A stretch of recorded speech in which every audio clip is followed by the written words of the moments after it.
It feels so good. Does it to just be feel back, so dude. good? Welcome in, almost 200 people. Oh my gosh! Holy shit! Oh my god! What? There's- What the fuck Friday is night. going? Oh my god, Jesus! Oh my god! Welcome in, everybody. This That's is right. the live fire, no exercise. We appreciate everybody being here. Huge shout out to the McGroin Nation. You guys just rated That's this right. stream. You guys, Yes. we appreciate you so much. We have a special guest tonight, Greg from Generation Mars Podcast. What is up, brother? How are you tonight? Hey guys, thanks for having me tonight. easy. Generation Mars podcast. I broadcast on Wednesdays here on Rumble, 6:30 p.m. Pacific time. If you guys ever want to check my stuff out, a couple of the people in the chat they already know my stuff, and so shout out to you guys. Yeah. Absolutely. Hey, if you guys are here, you guys are coming over from Generation Mars, give us a shout out in the live chat. Show Greg Please. some love. Show us some Yeah. love. Come on. There are so many people in here. Don't be a lingerer, baby. Show Holy some love. cow. Don't And, be a lingerer. right off the bat, Dragon McGroin is now a monthly subscriber. Dragon, dude, thank you The so McGroin much, Nation is just all love, man. I absolutely are. love it. dude. And So I gotta appreciative. Yeah. I gotta give a shout out too while everybody's coming in. Got some new swag in. This is HTO Honor the Tribe Outdoors, guys. If you're a vet, if you ever served in the military, these guys are giving back to the veteran community. They're putting That's what it's all about, man. they're bringing people together. They're giving them a mission again. They got a ranch down there in Texas. They're bringing vets down so that you can go out, you can hunt. Hopefully, we're talking with them in the back channels. Hopefully, you might see an episode coming out here soon with Brandon and I down in Texas, where we might be taking down some whitetails. That's a thing we're trying to put together, but it would be so great. But if you guys could go look them up on Instagram, Honor the Tribe Outdoors. Go look them up, give them a follow. Tell James and my buddy Brad what's up. It's run by former military guys. Patriots One of them was prayer in a the chat. What's up? Oh, what's up, guys? Yeah, come on in. But hey, give them a follow. Let them know that we sent you over there so that they can see that we're doing the thing that we said we were going to do, and we're pushing them out there. But dude, Absolutely, man. Vets supporting vets, man. that's right. So here's the thing, guys. As we're moving forward, I'm going to go ahead and pull up my notes. Why I don't have them up already, don't know. But Listen here, dude. wasn't ready. I saw the people moving into the chat, and I got 226. I got so excited Right. that I forgot to pull up my notes. So anyway, let me go ahead and do that. Welcome in, everybody. Please hit that like button, hit that follow button if you feel so inclined.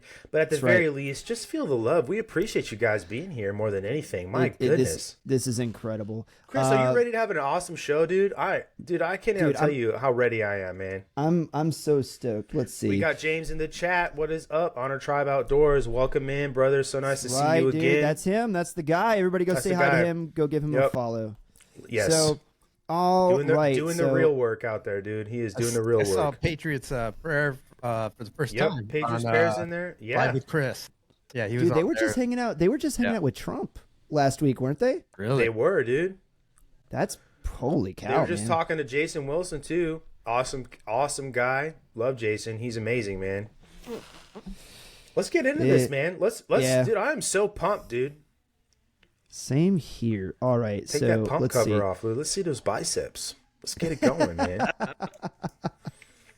And All you, right, get a lot, so- you get a lot more followers too with that if you want. Hey man, for the gram, right?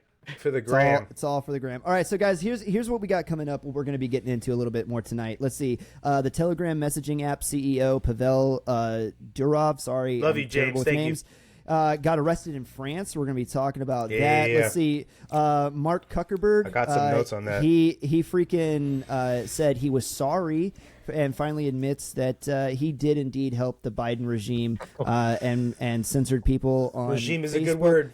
We knew about it. We knew, but thanks for finally admitting it, I guess. Harris is flip-flopping on her border wall policy. Very interesting. Wonder where she got that. My It's almost like values she's have not changed. right. Well, it's almost like she's copying somebody else's homework. Let's see. Trump indicted for a second time. Yep. They couldn't Good old kill Jack him. Smith. Good So old they're Jack just- Smith. They're just rehashing everything. Tulsi talk about it Gabbard like you're 12. endorses Trump. Let's see what else we got coming up in the headlines later on. Dude, it's some good headlines, Chris. We dude, got some Trump- good stuff to talk about. Yeah, that's Trump plenty of Trump content judge right there. greenlights machine guns citing the Second Amendment. I heard about Hey, that. man. Shall not be infringed. How many words? Shall Nah. It's not it's pretty be simple. infringed, right? Oh, man. Right. It is pretty simple. All right, so let's see. States Free Castle, what's up, brother? keep denying RFK Lover Jr.'s boy. request to be removed from their ballots. Gee, Why are Democrats trying to keep RFK on the ballot in swing states? Very interesting. Doesn't seem very democratic to me, guys. Just It's all throwing that one pretty out obvious, if you ask me. there. Wells Fargo employee found dead at office desk 4 days after clocking in. Bro, Arizona. That's a problem. crazy. Yeah. Listen, man. Illegal migrants attempt to hijack a school bus full of children. CNN Scott Jennings slams Kamala Harris for bringing emotional support animal Tim Walz to first interview. We made videos about that. Dude, I got Venezuelan some- migrant gangs are taking over apartment buildings in Aurora, Colorado. And let's see here. The California legislature allows undocumented to get free $150,000 home down payments. We're going to talk about all of that. It's coming up, but you guys know 275. you guys know what we do first here. We have to. Things are never going to change on this show. We're kind of stuck in our ways. We got to do this first and get it out of the way, guys. Yo, one arm. Try one. That 240, baby. That 240. Welcome in, guys. We are going to start off with the rapid fire meme review. And I got to say, I didn't really know where this one fit in, so we got to set the mood kind of like right off the top, Brandon. Like, That's you it, know dude. how, Set the tone, man. Like you just Yeah. showed up to prison, man. Find the biggest Right. guy, punch him in the face, dude. Yeah, yeah. That's what I'm so, saying. So here, Greg, you tell me what you think about this, dude. Let's do it. I don't know. Can you guys see this? Seen it. Yeah. Why do white people make their edibles so strong? What are you running from? Why am I tasting colors? The I just existentialism. wanted to go to Target. Now I gotta call somebody to come get me because my car has turned into a spaceship and I don't know how to fly it. Bro, this is every vet. Within 10 seconds of getting his DD-214. So strong. What are you? I took 2 magic brownies, dog. What is going on? Yeah. Sergeant Major's in the background yelling at me, and I'm at home. Yeah, the first Somebody one. help me out. Anyway, all right. Let's see here. This is the kind of energy that I'm trying to bring to the evening. All right, like check it out. Do it, Chris. Check it out, guys. All right, here we go. Check. Here. I owed him out. Let you do that.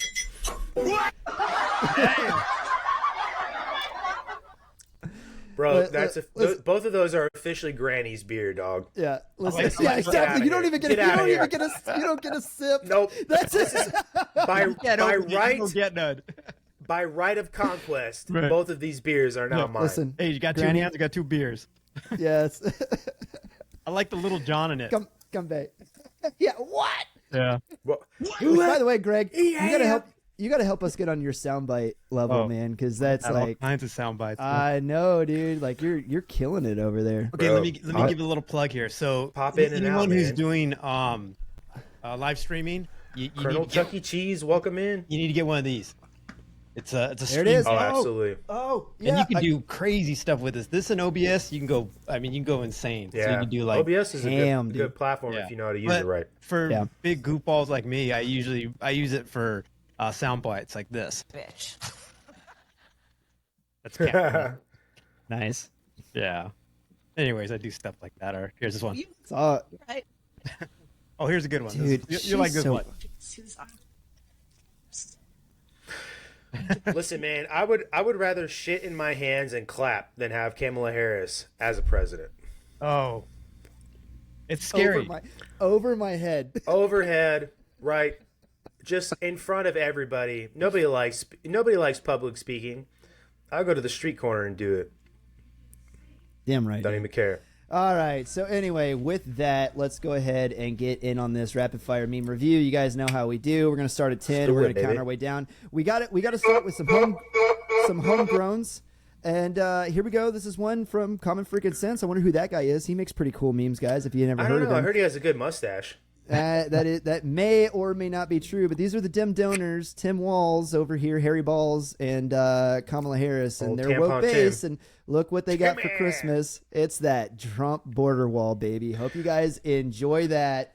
That Dude, I think is my number favorite 10. thing about this Christmas present is that nobody has complained about it. That is Nobody's that's a complained very about it. interesting point. It's almost like they knew it was a good idea to begin with, but because the media told them what to say and how to Right. think, they just fell right in lockstep. Is that what it is? Is that what I it don't is? know, man. Just That's crazy. robotic, right? You know, It's more like spell casting, if you ask me. It's that evil. it is, That's man. that's a very good way to say Like, it. Ooh, you must believe this. And like, oh yeah, Kamala would be a great president. Right? Yeah. Right? Trump Just being feel Trump being the at Arling- joy.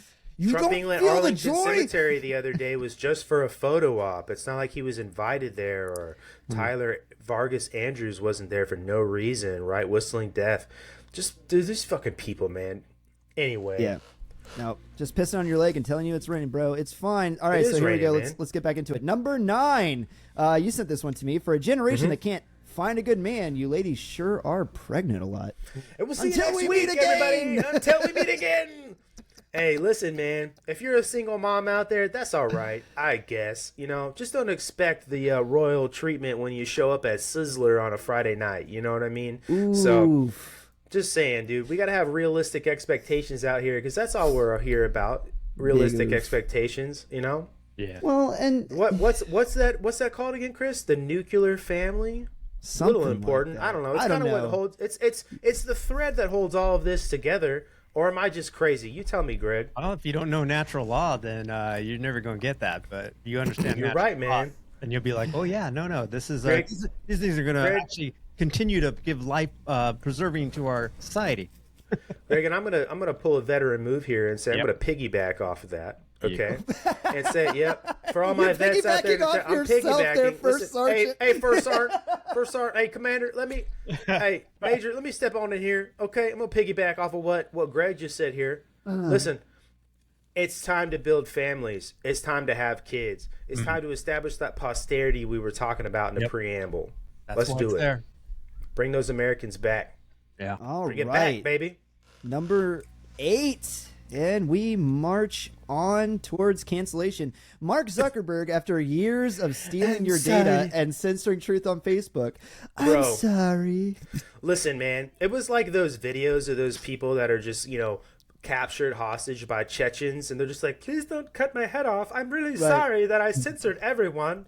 Right? Yeah. How many private businesses do you think that Mark Zuckerberg is responsible for absolutely destroying? How many ways of life, right? I can't wait to talk about the Telegram thing and talk about Mark Zuckerberg in the same breath, because I'm coming with fire. You said the thing. I said the thing, dude. Look, All right. Dude, I'm started take up it- like a gas mower, dude. Let's do this. Dude, let's take a little break from the memes. So this happened last week, guys. Veterans in the chat let us know, but we do have to remind everybody this was a thing that just happened. Never forget Abbey Gate 13. 3-year anniversary. One of these guys I did serve at Fort Bragg with, Staff Sergeant Knaus. Rest in peace, guys. That's what I it's would all just about. like to say I like to remind people when we discuss the American evac from HKIA that everybody in the chat is more than likely old enough to remember when and where they were on 9/11, and I would like to contextualize this with you, like me, who was 14 years old when that happened. When it was September 12th, 2001, did you think that this was going to end that way? Did you think that in 2024 that this was going to be how we left our positions in Afghanistan, or where we wound up, right? That the war, the global war on terror, was going to end this way? And I say that because it is absolutely heartbreaking to me to know that there were men and women who served in Iraq and Afghanistan, who watched their children go to Iraq and Afghanistan, 2 generations. and that what happened at 9/11 ended this way. It ended that way. This all ties together. It's one big thing. And for me, it's absolutely heartbreaking. And then every time I think about it, it makes me sick to my stomach. And I'm not being hyperbolic. It genuinely makes me sick to my stomach. Oh, because I will. it was Oh, unnecessary. go ahead, Greg. I was just gonna say it was unnecessary. Like that decision making was unnecessary. It was. They didn't. They like. I understand. You sign up. That's a possibility defending your country or defending whatever America's Right. objectives are, but that was totally unnecessary. Those 13 did not have to die. Just good decision. Just basic decision making would keep those people alive. And, Right. and much more than that. Not just the ones that died, but the hundreds that were injured and the All the millions that got killed. It all was the horrible. equipment that got left behind, the canines, the Billions of American dollars. citizens that are still there. Right. Still trapped It's there. insane. Yeah. It's absolutely insane. It's one of the only times in my life Lloyd that I've Austin ever, does not regret what happened. Our own Secretary of Defense. Think about It's one that. of the only times in my entire life that I've ever been embarrassed to be an American, and I'm just going to leave it at that. Yeah, so, man. Anyway, That let's go ahead Taliban and elephant walk the other day was nice. let's come back up for air. Women, as soon as you ask them, where do you want to eat? Oh It's man, if you're married and you're in the chat, you know, right? Because Everybody- nothing you say is good enough. That's for sure. Listen, Right? You just got to be I don't know if- down. You got to be downs with whatever your wife has to I don't know say if you about where guys you're have ever going to been eat. on the range here before with us, but everybody catching frag. Ain't nobody Literally. getting out of here without catching It a don't stray. matter, dude. Right? You're on the short bus, right? Still catching strays. All right, that was 7. Let's go 6. All right, let's go. Boom. Divorced liberal, 34-year-old single moms when their toddler son plays with their sister's doll. I've been training my man. whole life for this. Listen, dude. Who is it? What was it, like Angelina Jolie or some shit has like 3 trans kids? What are the odds of that? I bet they're greater than me being alive, right? They're The universe. mathematically impossible. It's mathematically you. impossible. It's almost you. like you've got Munchausen by proxy. I don't know. Somebody, CPS, do your fucking job. Maybe. I don't know. Just crazy, dude. I just want to point out too, right?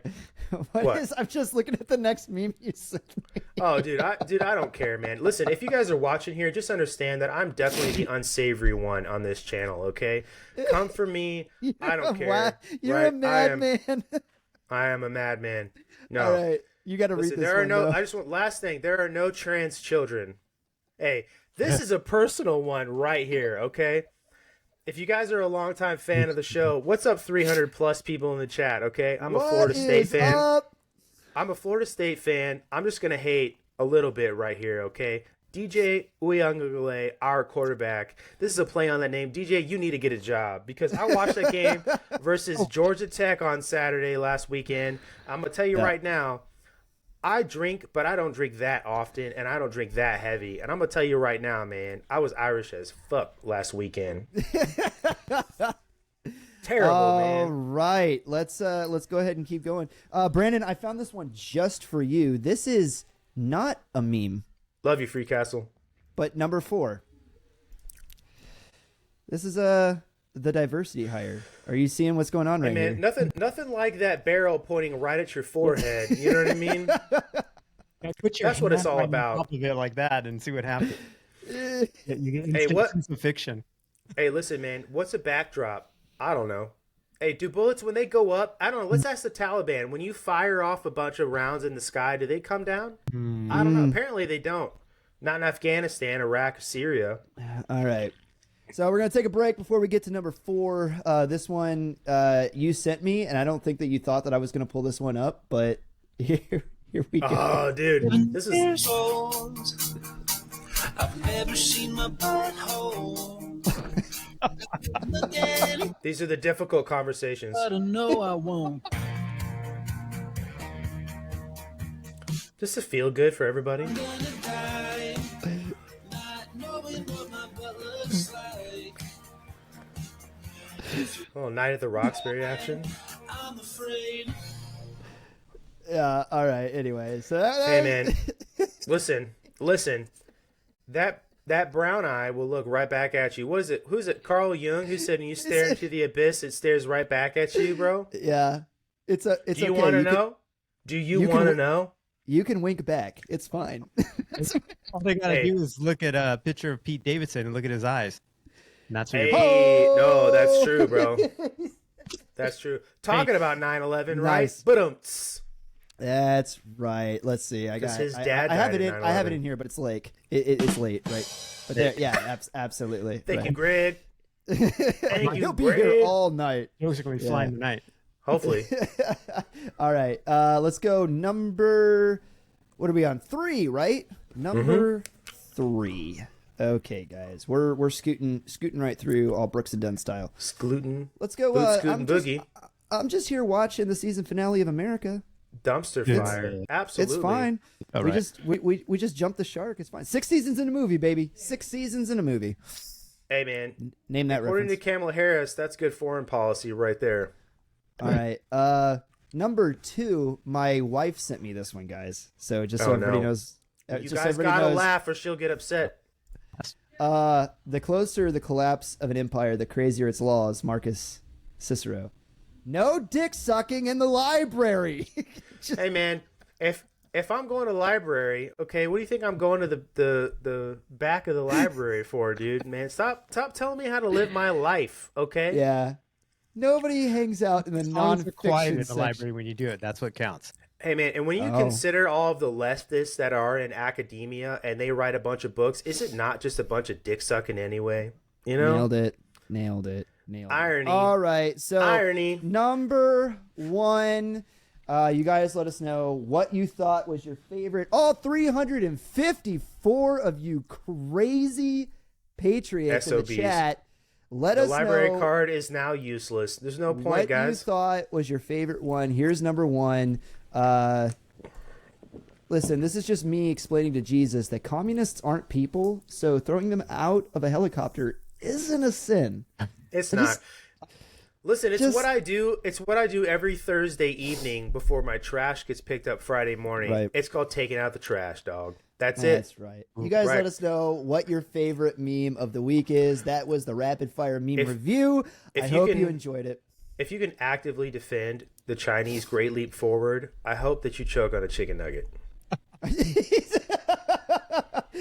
If that's hey. you, Communist. Let's go. because I am Mao Zedong with your bullshit. You know what I mean?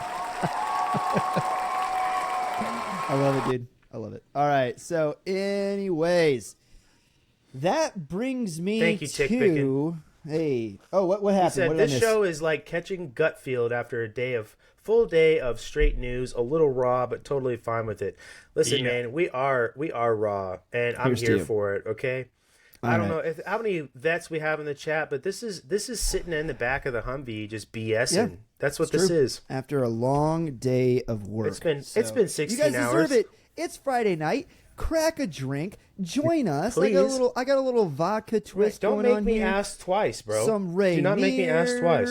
beer. Like we got it, man. We're having a good time. So anyway, that does bring me to the question of the day, and I gotta ask you guys. Like I gotta do it. I'm sorry. Yes. Oh, Dragon McGroin donated $5. We need to say thank you. I'm gonna do it. No, no, no, no. Yeah, that's right. Yeah, so it's time to come with me- the question of the day. It's me and helping my that wife is, conceive our child.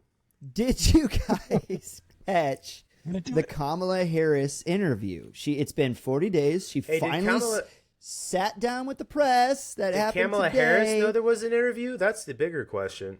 Ooh, I don't know. Greg, did you see any of it? I just saw the highlights of it. I didn't see the whole thing. Were Did there you highlights? see Lowlights? Did you see low lights? Did you see my favorite part of it where she was talking about what is it that she said? She was like, and it was important for us to bring, what did she call it? Oh, Brandon, you sent that clip to me, and she said it was something around time. It was Oh no, she said we need to hold ourselves to deadlines based on Deadlines. time. based on I time. don't know. I don't know how many of y'all have ever worked under a deadline, but last I checked, it's based on time. And saying that is redundant. It's from the Department of the Redundancy Department. Yeah, Yeah. 100%. I don't know Good about you enough for guys, but government my work. wife, she gives me deadlines based on inches. So Just throwing that one out there. Whoa. But It's a different kind of deadline. right. He said, "Whoa, bro." Whoa. But you guys let us know if you Sorry, caught Mrs. any. CFC. Yeah. Hey, 409 She's folks? not. 410? 411? Right. Oh my gosh. Oh my This gosh. is quickly turning into an episode of Sesame Street with me counting so much. My goodness. Thank you so much. Hey, if you got 413. Hey, Welcome in. If you guys would, please go ahead and hit that like button. Drive us up on the algorithm. Drop a comment. And Thank you so much, people. Let us For know real. if you caught the Kamala Harris Chris. Tim Walz interview and what you thought the funniest part of that was. We do. Yeah, Chris, Dragon McGroin says, here's my $5 joke. What do you call a lesbian who's on fire in LGBTQ? Whoa. Talk about burning loins. You know what I mean? I got one. What do you call That's for you, Dragon. what do you Thank call for a that. lesbian dinosaur? A lickalotopus. Whoa. All right, Dicosaurus. That's a bad one. Yeah, it's true. All right. And with that, we're moving on. We're moving on. They call him the On us.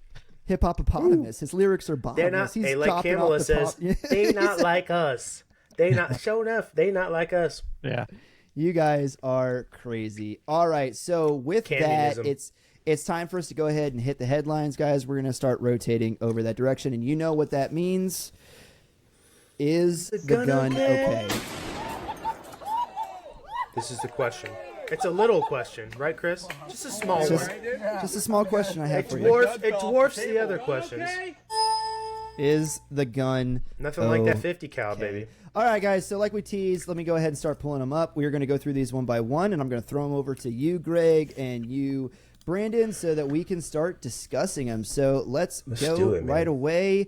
Right off the top, I'm going to go through them in the order that you sent them to me, Brandon. So here we Patriots go. fair. Oh, Let's go.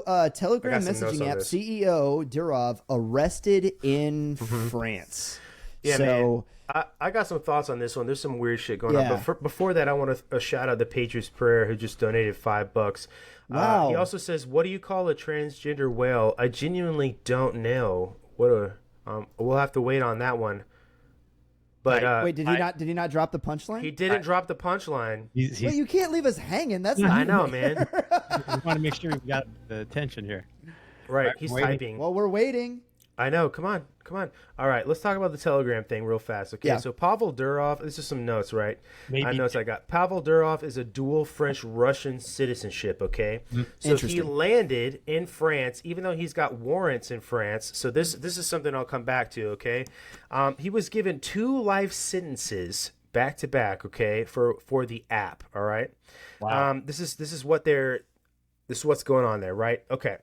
I want to highlight that this isn't even the first time something like this has happened, right? This is happening over in France. This is happening in the EU. Russia, of course, supports what's going on here because if you guys aren't familiar with Telegram, the majority of the Ukrainian PSYOP and a lot of the information that's OSINT or open source intel that's going on gets pushed through Telegram by the Ukrainians, okay? So, of course, Russia is in favor of this person getting arrested, Pavel Durov, okay?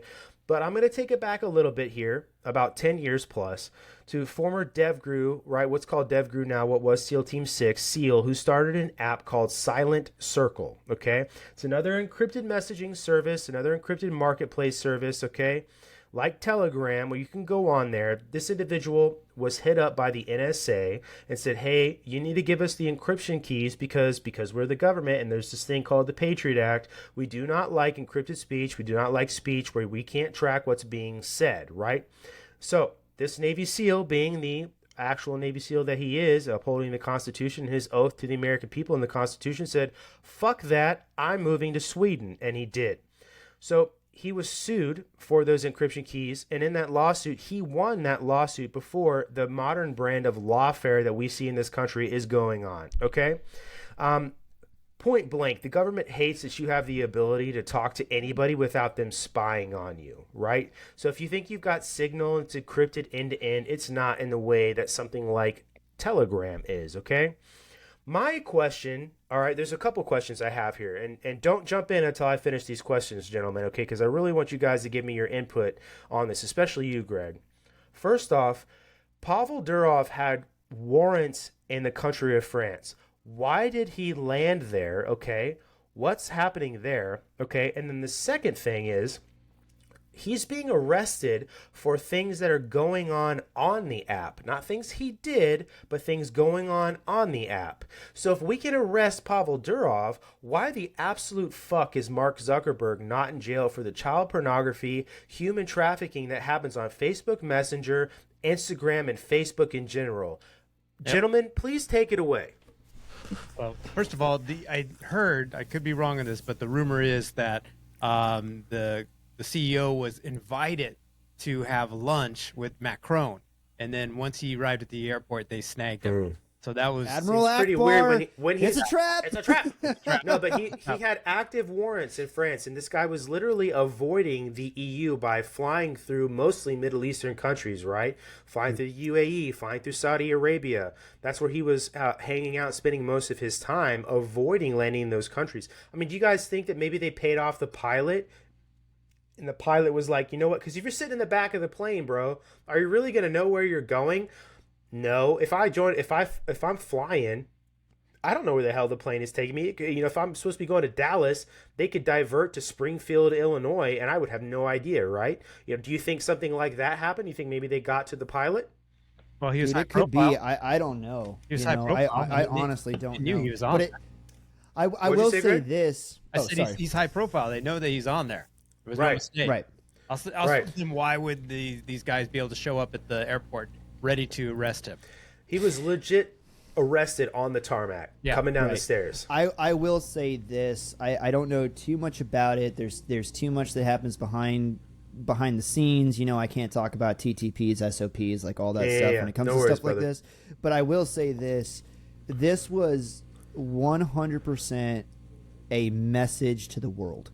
To the Elon Musks of the world, to Mark Zuckerberg, to Chris Pavlovsky, to those dudes that are running this stuff. This was 100% a message like, we are coming for you. We're going to get you. You better fall in line. You better do the thing. And, you know, for our dudes out there that are in this space, that are fighting Rumble X, like that are fighting for this stuff for us, for just the little guy, the common man, to be able to speak free. Right. Like, I hope you guys are putting your security in place. I hope you're doubling down. I hope you're taking notice, because they're coming for you. They are. And the left side of the aisle has proven time and time again that they're willing to work inside the system, outside of the system. They are the system, dog.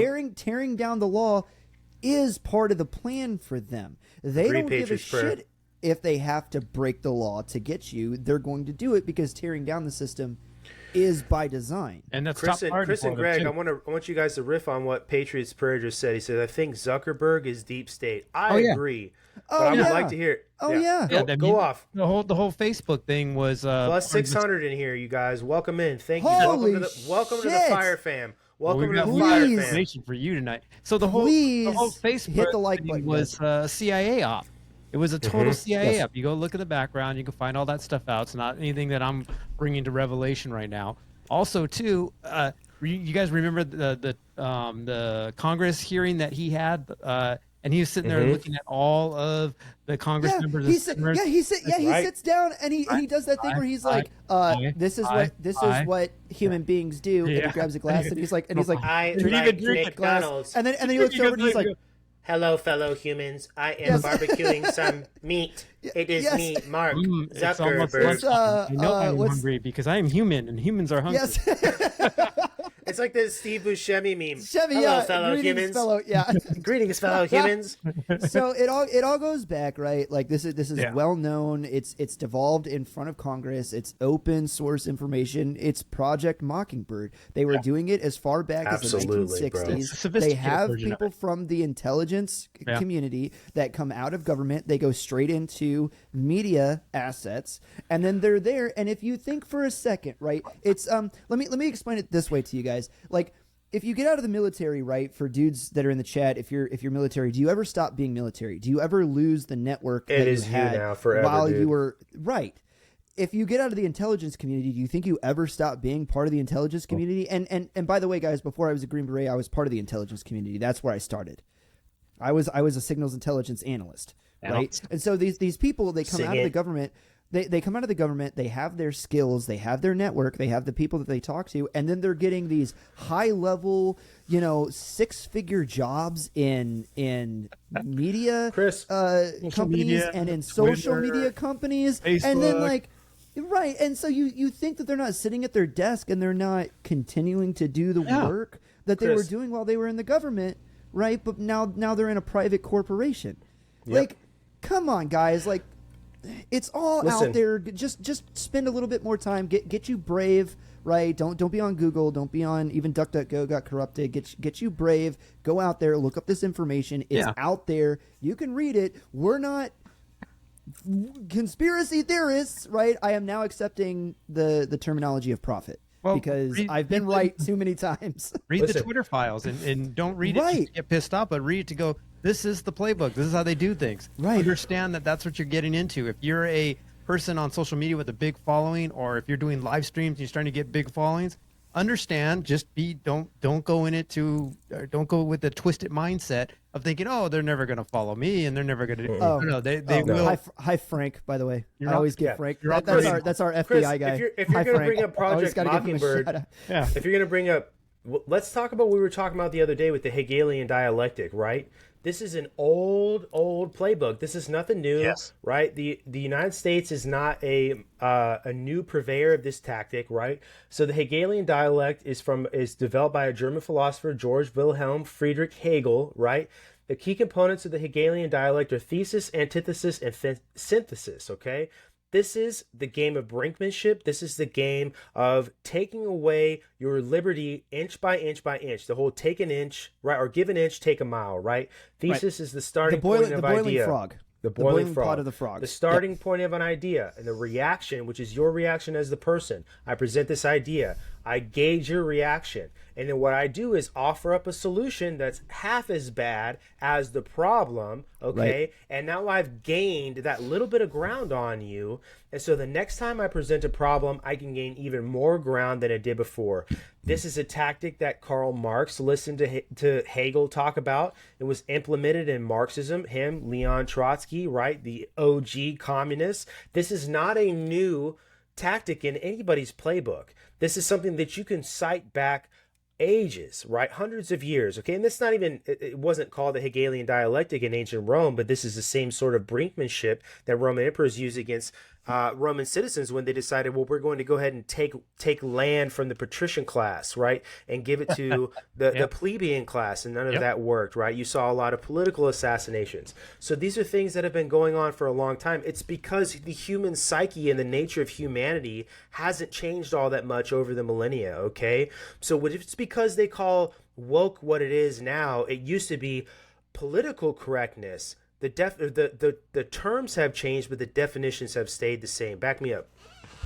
No, I was what I was going to say to back you up is if you go back and you look at Yuri Bezmenov and the famous, what a great reference. Right, we should show that video one day. Yeah, we should bring it on. But he was talking about the demoralization of a group of people, and it comes in 4 stages. You demoralize them first. I can't remember what the second is, and then you introduce crisis, and then eventually, when you get to the final stage, the people are so far gone. Commander's playbook to get you to stay till 1800. Right. Dan Bongino gives a really great analogy, and I like it. He takes it back to The Walking Dead, and he goes, "How do you get people to willingly walk into a prison?" Right? It's because the chaos, because what's going on outside is so bad that people cry out for security, and they want security, they desire security so bad they will willingly walk themselves into a prison because they're scared of dying. You've taken everything away from them. And that's, I find that to be such an apt, why do you think they turn BLM loose?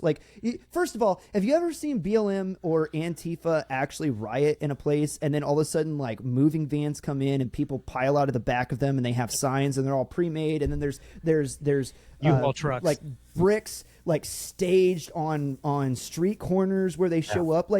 Who is doing the logistics for all of that? Right, the same guy. Soros Foundation in 2000. Right. The Soros Foundation. But what I'm saying, it is chaos by design. That is not organic. No. It's not. None of it's organic. You don't let a good disaster go to waste, man. And Absolutely. Barack Obama used to use the word, talking about the Hegelian dialect, Barack Obama used to use the word nudge. A little nudge. You're right. And that's how he managed his administration goals. He would nudge the American public into it. You're right, dude. And I would argue that if you're a parent and you have kids, they do this to you all the time. It's almost like it's a part of the human psyche, right? Mm-hmm. So if I'm going to do something, I give you a little freedom, right? Okay, you can stay out till this time, right? And then you push the edge a little bit, right? And you push it a little more, and you give and you give and you give until you get to where you want to go, right? This is a classic thing that people fall for all the time. And it ties back into what Chris was talking about, that whole security over liberty thing, right? You think that this is for the greater good. Well, the greater good is when you have what we call liberty, because there is a difference between liberty and freedom. First off, freedom is whatever goes. Liberty is to do what you ought to do, okay? Liberty requires you to protect your rights, okay? You are born with them. It is your right to protect them. And the other thing with this, too, is that when you live in a free society, what should be a free society like this, and somebody says to you, this is for your greater good, why are you letting people make decisions for you about what your rights get to be? Nobody should have that ability. And if they do, and they're trying to tell you that they're going to make decisions about your rights and for their greater good, they should be shot. Point blank. I'm just gonna leave that one linger, dude. All right, so let's go ahead and move on. I'm gonna skip the rights, by the way. That's what our Constitution is based on. Endowed by their creator. Yeah, so government isn't there to say, "Oh yeah, no, we're gonna let you have these rights." That's not the game plan here in the United States. Tim Waltz wants to say that free speech isn't absolute. All these things, that's 110% incorrect. Right. And not only is he wrong about the Constitution, he is completely and totally spitting in the face of every American, and he's staining the oath he took to uphold the Constitution when he enlisted in the Army and every time that he re-enlisted in the Army. And let's get down to it. He's like a pseudo-Marxist, too. So, I mean, of course, that's going to run in total oppositional against what the Constitution represents, especially when we talk about liberty. You know, Taco dropped it in the chat. The liberty in the United States is a liberty to be able to practice the things that are right, like to be able to not have a government telling me what you ought to love do. My neighbor, go take care of my household, go prosper a business. They don't have any right to tell me to do that. I have the liberty to do those things. That's what that liberty is. It's not a liberty like hedonism. Go do my greatest pleasure. It goes back to James Adams or John Adams, right? Right. You need to have something. You need to have a moral society or a moral code within the society. And of course, the United States is based upon what? Right. Based upon a Judeo-Christian post-Enlightenment set of morals and ethics. And that's where you and if we on that, a lot of people don't know, and I do want to take I want to jump on that with 2 feet, because people go, oh, listen, not all of our founding fathers were Christians. Listen, out of 55 signers of the Declaration of Independence, 54 of them were Bible believing, professing Christians. One of them was agnostic, Benjamin Franklin, and even the agnostic in the group, one, when they went to go sign the Constitution, stopped the signing of the Constitution as they were trying to get it through the Second Continental Congress and said, listen, everybody, there was one thing that we did. I'm paraphrasing him, but there was one thing that we did before signing the Declaration of Independence that we haven't done this time, and that was beseech Almighty God, let us stop on the congressional floor and have prayer over this Constitution before we push it forward. Of the original 13 colonies, 11 of them were Protestant colonies. One was a Catholic colony, and then the third was a non-denominational colony. Every single one of them, in order to serve in the Congress of those 13 colonies, required a profession of faith.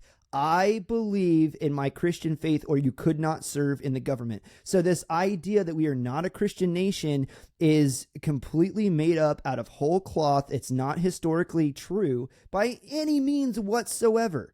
It's not. And shout out to Charlie Kirk, because he's got a great video that came out 2 weeks ago where he gives like a 2-minute rundown on that, and it's fantastic. And even at the lowest, you at least to have some kind of divine or God conscience, because if that's the case, and then you could never wrap your mind around the embedded philosophy of natural law, which is in our Constitution. Because in natural law, you have to start with the presupposition that this is a template that we're looking at that has design to it.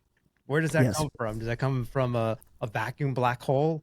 Well, listen, man, you know, and when you got to look at the time period in which these guys were writing the Constitution and the American Revolution was being had, these are guys that believed in people like John Locke, who the absolute inspiration for the Constitution and a lot of the free thought that was going on, right? So your independence as a man, as a human being, right, to your inalienable rights, these are things that aren't just willy-nilly, dude. Like, these are things that every single person is born with, and you're meant to use the liberty that you're afforded as a human being, and that should be protected by the Constitution and insured by your government, right? They don't guarantee it; they should insure it. You can't even make supposed to defend those things. You can't make a statement like by the government, for the people, by the people. You can't even make that statement without having that philosophy.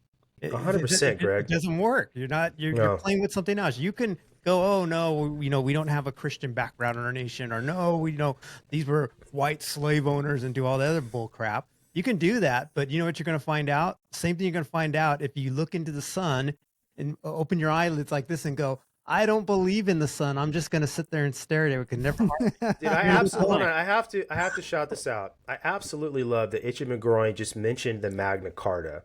Okay, so if you guys aren't aware of the Magna Carta, this was the Great Charter that was presented to King John. So when you even if you grew up with like Disney, right, Robin Hood, right, King John, his older brother was Richard the Lionheart. He's of the Plantagenet dynasty of kings in old England. Okay, man, you're saying a lot of big words there, Air Force. I am, man. I'm a history buff, and I can talk to it. But I'm so glad that Itchy McGroin did this. Listen, when they presented King John with the Magna Carta, every single one of the knights that did this, it was drafted in Ely Cathedral. They left their swords outside the door, and they walked into King John's chambers, and they handed this to him and said, these are the rights, these are the things here for the English people, right? If you could say that they were English people, so I'm going to use some loose historical terms because they wouldn't have all called themselves English people at that time, right? Sure. This is what we are demanding from you. A level of respect, a level of sovereignty as citizens of this, for lack of a better term, English country, because they wouldn't have called themselves that back then. But I'm, again, using terms that we can all understand here. Right. This is an origin story for the American Constitution. This is a throwback on top of, right, the Native American nations, the Iroquois nations in that area who had the treaties between themselves too that we went to and said, hey, we like what you're doing here, and the band of tribes that you guys have together in this society that you guys have all established. And we took a bunch of different things and we made our own constitution, but the Magna Carta was one of those. And I mean, it's not a lot of people that bring that up, but that's the truth, man. And that's where it all comes from. This is one of the earliest forms of the common folk bringing something before the king, right, and saying, hey, this is what the common folk have, the God-given rights here that you're supposed to uphold and protect. And the one final thing that I want to say on this that you guys are hitting around is, Greg, you talked about it a little bit earlier, but they are unalienable rights given to you by God, by virtue of being a child of God. Government does not give them to you, because anything given to you by a government can be taken away by a government. Our Constitution was written in such a way that they recognized these are rights that you have by being a child of God, and among these are life, liberty, and the pursuit of happiness. We didn't give them to you. We cannot take them away from you. And because of this, governments are instituted under men to protect them, is the only thing, right? And so that's why our government was set up to be of the people, by the people, for the people. I don't care who you are or like what type of education you have. You cannot look at government documents throughout the years and not tell me that the United States Constitution is the greatest political document ever written by men. It is. And there's a reason for that. It's because it was God breathed. Yes. Because they sought after God when they were writing it. And so that's just what I want to put on the end of that. If you guys are mad at me for being a Christian, then you can go sit in the corner and listen, man. I really don't care. No, and if you're gonna get mad about that, that's too bad. But the point I want to make here too is that in the United States, right, we all have freedom, and that freedom is religious freedom, and it's also freedom to not practice a religion. That's protected too, because this is a free society. But you cannot get away from the fact that we are a country and a nation established on Judeo-Christian principles, and that's just the facts. Yeah, It really is. So- man. As uncomfortable as that may make people. great fact. We have got to move on because we have You're right, so Chris. many headlines You're to right. get through, guys. But Thank you, here Greg. I'm gonna skip the Mark Zuckerberg headline because I think we hit on it while we were Wait, talking Richard about the Mantaco, former Richard Dawkins says that he was a cultural Christian. That's crazy, dude. Oh yeah, he changed cultural his Christian. position. That doesn't mean anything. All right, so anyway, let's go Correct. ahead and go over to Axios. Harris flip flops on building the border It's wall. a good idea now, guys. It's a good idea now. Hey, so listen. this one, I thought Hey, is it was ironic that her absolutely hilarious. VP running mate is Walds? Right? Is that ironic? She's just piggybacking on what Trump said.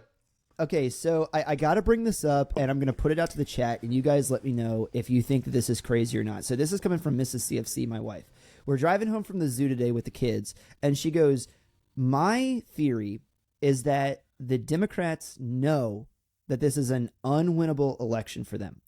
They are not trying to win the I agree. election. They're in a prize fight, and they're trying to throw the fight, but they're trying to do it believably. Right. And so a bunch of theories or a bunch of evidence that she presented for this was they took out the geriatric senile candidate that they had. They introduced or, coronated. Right. Bye, Felicia. They coronated the most unpopular vice president in American political history, a candidate that's never won a single primary vote to be the Democratic nominee. They install her instead. They choose an old white stolen valor liar from a state that they know for a fact they cannot lose, right? So as not to mess up anything else, they install him as her VP candidate, and then they put her. They wait for 40 days before they ever put her in front of the press. They don't ever let her talk to the press. When they finally do put her in front of the press, it's a pre-recorded sit-down interview where she has to have her hand held by an old white guy, like an emotional support dog. 10 days. Bro, he was terrible too, weird. dog. 10 days before she gets on stage with a dude that has closed down, because I had to go back and tally this up, closed down more bids for the presidency of the United States than anybody else. My wife and I tallied it. The only other person that comes close is Teddy Roosevelt, because he ran for president 3 times. The old trust buster. He has closed and killed more bids for the presidency than any other person in American history. If you look at the fact that he won the presidential primary, Republican primary in 2016, and all the Republicans that he beat out and closed their bids, he was the incumbent for 2020, so you can't count that one. Comes back in 2024, wins another Republican primary, beat Hillary Clinton, destroyed Joe Biden, like got him out of American politics forever, and now they're putting their untested, untried, most unpopular candidate ever up against him. She goes before the press and gives us 10 days to pick apart her only press interview. 10 days before Bro, she's getting ready to go on stage with this lion softball. lion of a man. That's what I'm saying. Isn't it almost starting to feel like what they're doing is not an actual presidential election. They're basically what I call controlled detonation right now. They're in, let's control the fallout from this as far as we can and protect the down ballot for 2028. Because there was, and one other piece of evidence I'm going to bring forward for this, 692, let's get 7 more guys, 8 more guys in here. Let's get to 700. But the other thing that I saw is that Josh Shapiro and Gretchen Whitmer, which were 2 other people that they were looking for when Barack Obama was saying, let's maybe have let's maybe have an open primary. Josh Shapiro came out and said, holy cow, 700 people in the chat.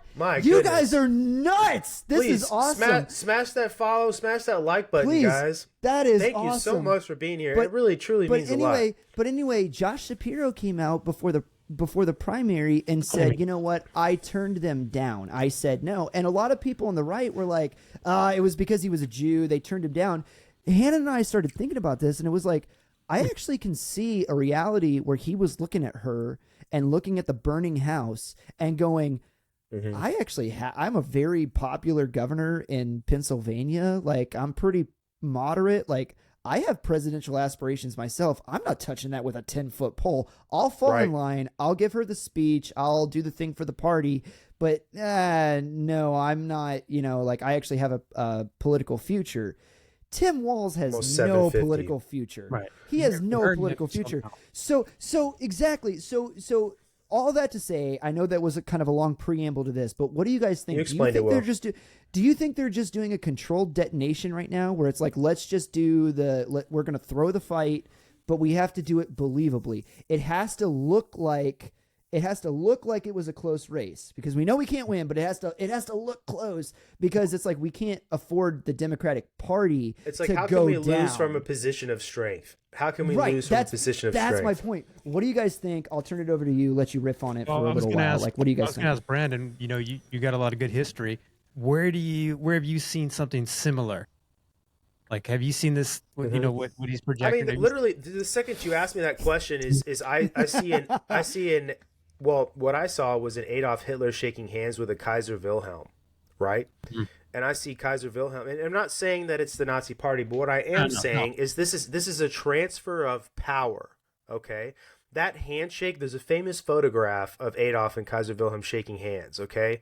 And it's sort of like the old guard relinquishing the future of Germany, or the Weimar Republic at that time, to the Nazi Party, right? Oh, my God. And it is the 800. It's the death. Thank you guys so much. It's the death of the old regime, but from a position of strength, right? Because they are leading in a concurrent role, but not actually, right? And I'm not saying that this is a 100% even comparison, because it absolutely is not. But that's the first thing that comes to mind, is that 1930s photo op, okay, of the losing from a position of strength. That's just where my brain went. What were you thinking, Greg? No, that's what I'm saying. It's a theory, but we have a point of reference that we've seen it before. Because I'm telling you, like, the Democrat playbook isn't. They're not like geniuses. I mean, they're crafty. Don't get me wrong, because they're you don't need to be that crafty either. Their father's crafty too. You know what I mean? Beelzebub. And so I do know what you mean. You nailed it, dude. So I mean, but when you have a point of reference from history, you can go, oh yeah, and this is probably how it's going to play out. That's why I was wondering, because I couldn't think of anything. That's why I deferred over to you. I mean, like, frankly, these are, anytime there's a change of power like this, right?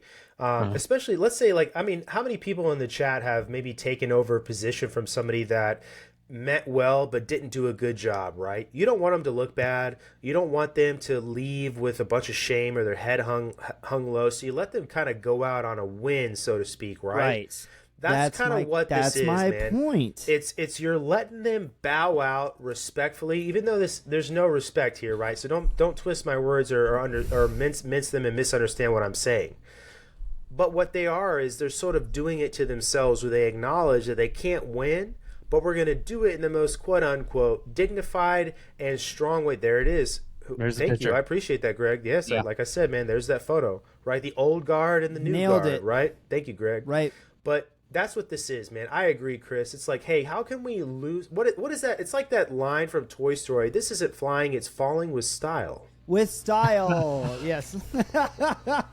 Bingo. No, you guys absolutely nailed it. So I do. Let's see if I can pin this here. So I'm pinning it to the top of the chat for you guys so that you can see. I appreciate that, Greg. Thank you very much, man, for finding that photo. Listen, guys, what we're talking about, no red wave talk on this channel. Absolutely no, not. hey, it's good. Do not you can get stay complacent. home. No, this is fourth quarter football. We're down by 7. 2 minute Play drill. like you're always down. Yeah. What we need right now, I pinned it to the top of the chat. Wherever you guys are from, all 800 and what do we got right now? 851 of you crazy people. What we need for you right now, every state that you're in, go to voteforamerica.org. Make sure that you're registered to vote. Find a friend that you know didn't Take vote 'em. in 2020, because we all know a guy, I know several, and Yep. we've talked, that didn't vote in 2020. I'll give you the statistic, right? So in the state of Wisconsin alone, which is my home state, 338,000 people were either licensed hunters or registered gun owners did not vote in that state in 2020. Yep. Wisconsin went blue by less than 20,000 votes in 2020. And it was Crazy, dude. all demoralized people that were just like, listen, That stings. like whatever, black pilled, it doesn't matter. My vote doesn't matter. Do you know how much Brandon Herrera lost his bid for Congress in Texas 23 for Congress, right? I do. Less than it was 400. It was like 430 some votes. That's it? Yes. That was it. Dude, he got outspent like 10-1 too. Yes, and it's just that close, guys. I can go through history and show you people that were elected to Congress or not by one vote alone, right? It does happen. The government was never meant to be put on cruise control. It's a government of the people, by the people, for the people. It's your government, and it's your apathy that they drive on. They know that they can keep you home, right? It's the idea of, I know it's an old cringy quote, but it's so true. The only way that evil can exist is because good men do nothing. Yeah. Dude, this is why the Department of Education has done everything they can to eradicate the teaching of civics and U.S. government and the mechanisms that keep our government in check. And did everything they can to eradicate it, right? Yeah, and they replaced So it you with gender theory.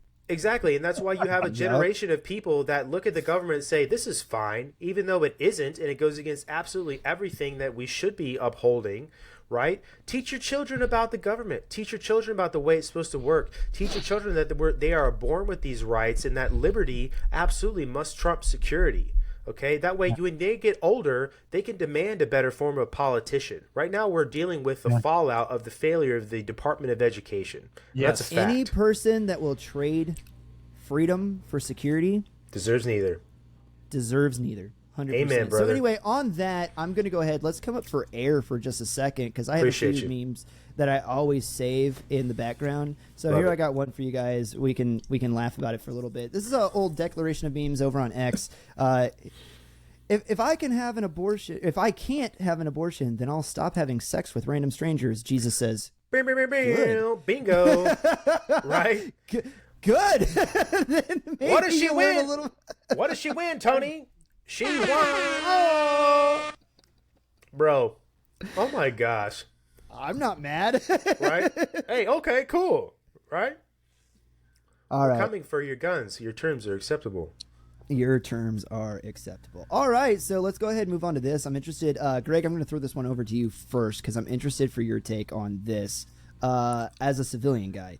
And I don't mean that disparagingly. I'm just interested. No, man. So here we go. Fox News.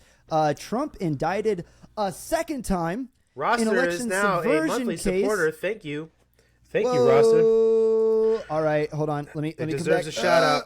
Deserves a shout out. And hey, thank you guys so much. You guys are absolutely crazy. All right, so anyway, but Greg, you see this indicted a second time in election subversion case brought by special counsel Yeah, Jack Smith. So it's almost like they shot at him, they missed. Yeah.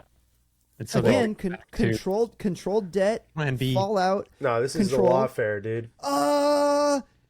Indict Well, him again. Like, I listen, don't know. They only have let's- one play. Like, what do you Let's think? go through the counts and let's talk about them, okay?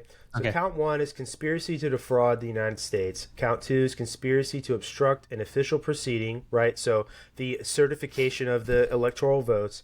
Count 3 is obstruction of an attempt to obstruct an official proceeding, and then Hold count on, 4, Brandon. 900 people. Wow. That is Welcome crazy. in. You guys are nuts. There are Welcome in. Please hit the like button. 900 Follow. new people in the fire, fam. Welcome up. All Welcome right. in. All right. Anyway, Count continue, 4. please. No. Count 4 is conspiracy against rights. So let's talk about these. I'm going to pull these from my notes, right? Conspiracy Cool. to defraud the United States. Charges alleges that Donald Trump and co-conspirators, which I think interestingly are unnamed co-conspirators, right? Tried to obstruct the lawful certification of the election results, right? Count 2, conspiracy to obstruct official proceedings. basically trying to say that his words that he put out on Twitter or the things he said on January 6th incited the riots, right, that tried to stop the certification of the election, even though he said go home, right? We all know that. I mean, there's physical proof of that. Peacefully? Well, and they Patriotically? and they blocked his Twitter. Like Right. it Yeah. came out that he was trying to tweet A different Jack. and they were censoring him on that day that his tweets Right. were not going out. Right. Yeah, that's important to remember Right. on that day. Right. And then, so obstruction of an attempt to obstruct official proceedings, essentially pressuring Mike Pence into not certifying those votes. And then conspiracy against rights based on the post-Civil War era law that makes it illegal to conspire to infringe upon civil rights. The indictment claims that Trump and his allies, interesting language by the AP, tried to deny voters their right to have their votes counted by overturning the election. Bro, this is Charmin soft. And tell me I'm wrong. Greg, I want your take, man. Yeah. Okay, so, first of all, we understand that Jack Smith was found by the sitting judge for the other trial that his role was just not constitutional. He was not, he was not given the role from Senate to do that. It was just assigned to him. So that was the first issue. That's what was the dismissal from the first one, right? So he comes back, and also too, I heard there were some issues that he had because of the immunity case in SCOTUS, presidential immunity case in SCOTUS. So he had to change up things from there, and so now he's trying to piece together this other one. Now it's weird because he's now trying to piece together a case, which I'm going to assume he, from those charges that you just read, I'm going to assume it's based upon testimony from witnesses who turned on Trump. So probably former Trump team members that said, Right. I can't do 6 months in jail for something, and so I'm going to do whatever it takes to, Great help point. your side if you guys let me go, right? Right. And so you probably got those people all lined up, and so they're going to rely on that as far as the case. The biggest issue is like, where's the case going to be tried? I'd say because then For get a fact it's going to be tried in New York. okay. I'm making Listen, my This call. issue is going to be in DC or not. If you know your like revolutionary American history, like New York has always been unfriendly to the cause, right? Like look at the Battle of like Long Island, right? People going and kidnapping Continental soldiers and I'm really dragging glad the that you Tories. brought that point up. This is an old role that New York has played all the way back before they were a state. Well, New York was also the Amsterdam. last state to Right. Fort ratify Orange. the Declaration of Independence and was also the last state to sign the Constitution.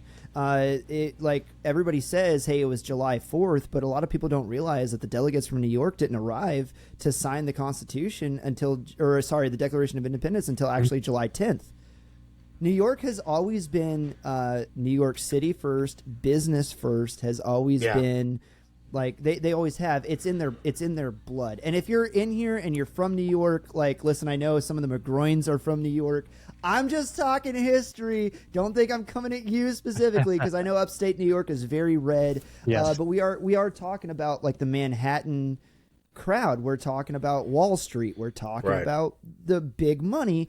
And like originally New York was the first proposed capital of the United States. That's where they wanted to put it, and it wasn't until they decided to have the District of Columbia that didn't belong to any state. Which, by the way, on that, you guys do Trying to be know, fair. and I want you to be aware of what they're trying to do going forward. If there was a Democratic monopoly on government, they absolutely want to turn D.C. into a state, which would give 2 more senators, Yep. which would absolutely be blue senators. Puerto They want Rico to turn Puerto also. Rico into a state, Yep. which would then have 2 blue senators. And then there's also talks about finally turning Guam into a state, and that would be 6. In All Puerto right, and Rico. so they're doing all of that, and they also want to overthrow and pack the Supreme Court. It's all in the plans. They want to do that. They want to gerrymander your districts. They want to complete. And then Chris- it's Chris- gonna Just saying. No. Check Kristen- me. Go out and prove me false. Then they're just doing amendments again.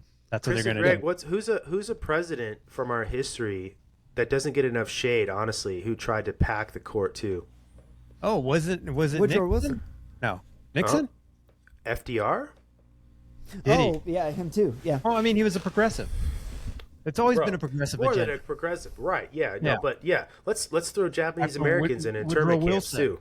Yeah, Woodrow Wilson, FDR, Yep. and then Climate Oh, hey Carter. guys, on Hey, Pops tonight. McGroin knew. Pops by- McGroin said FDR in the chat.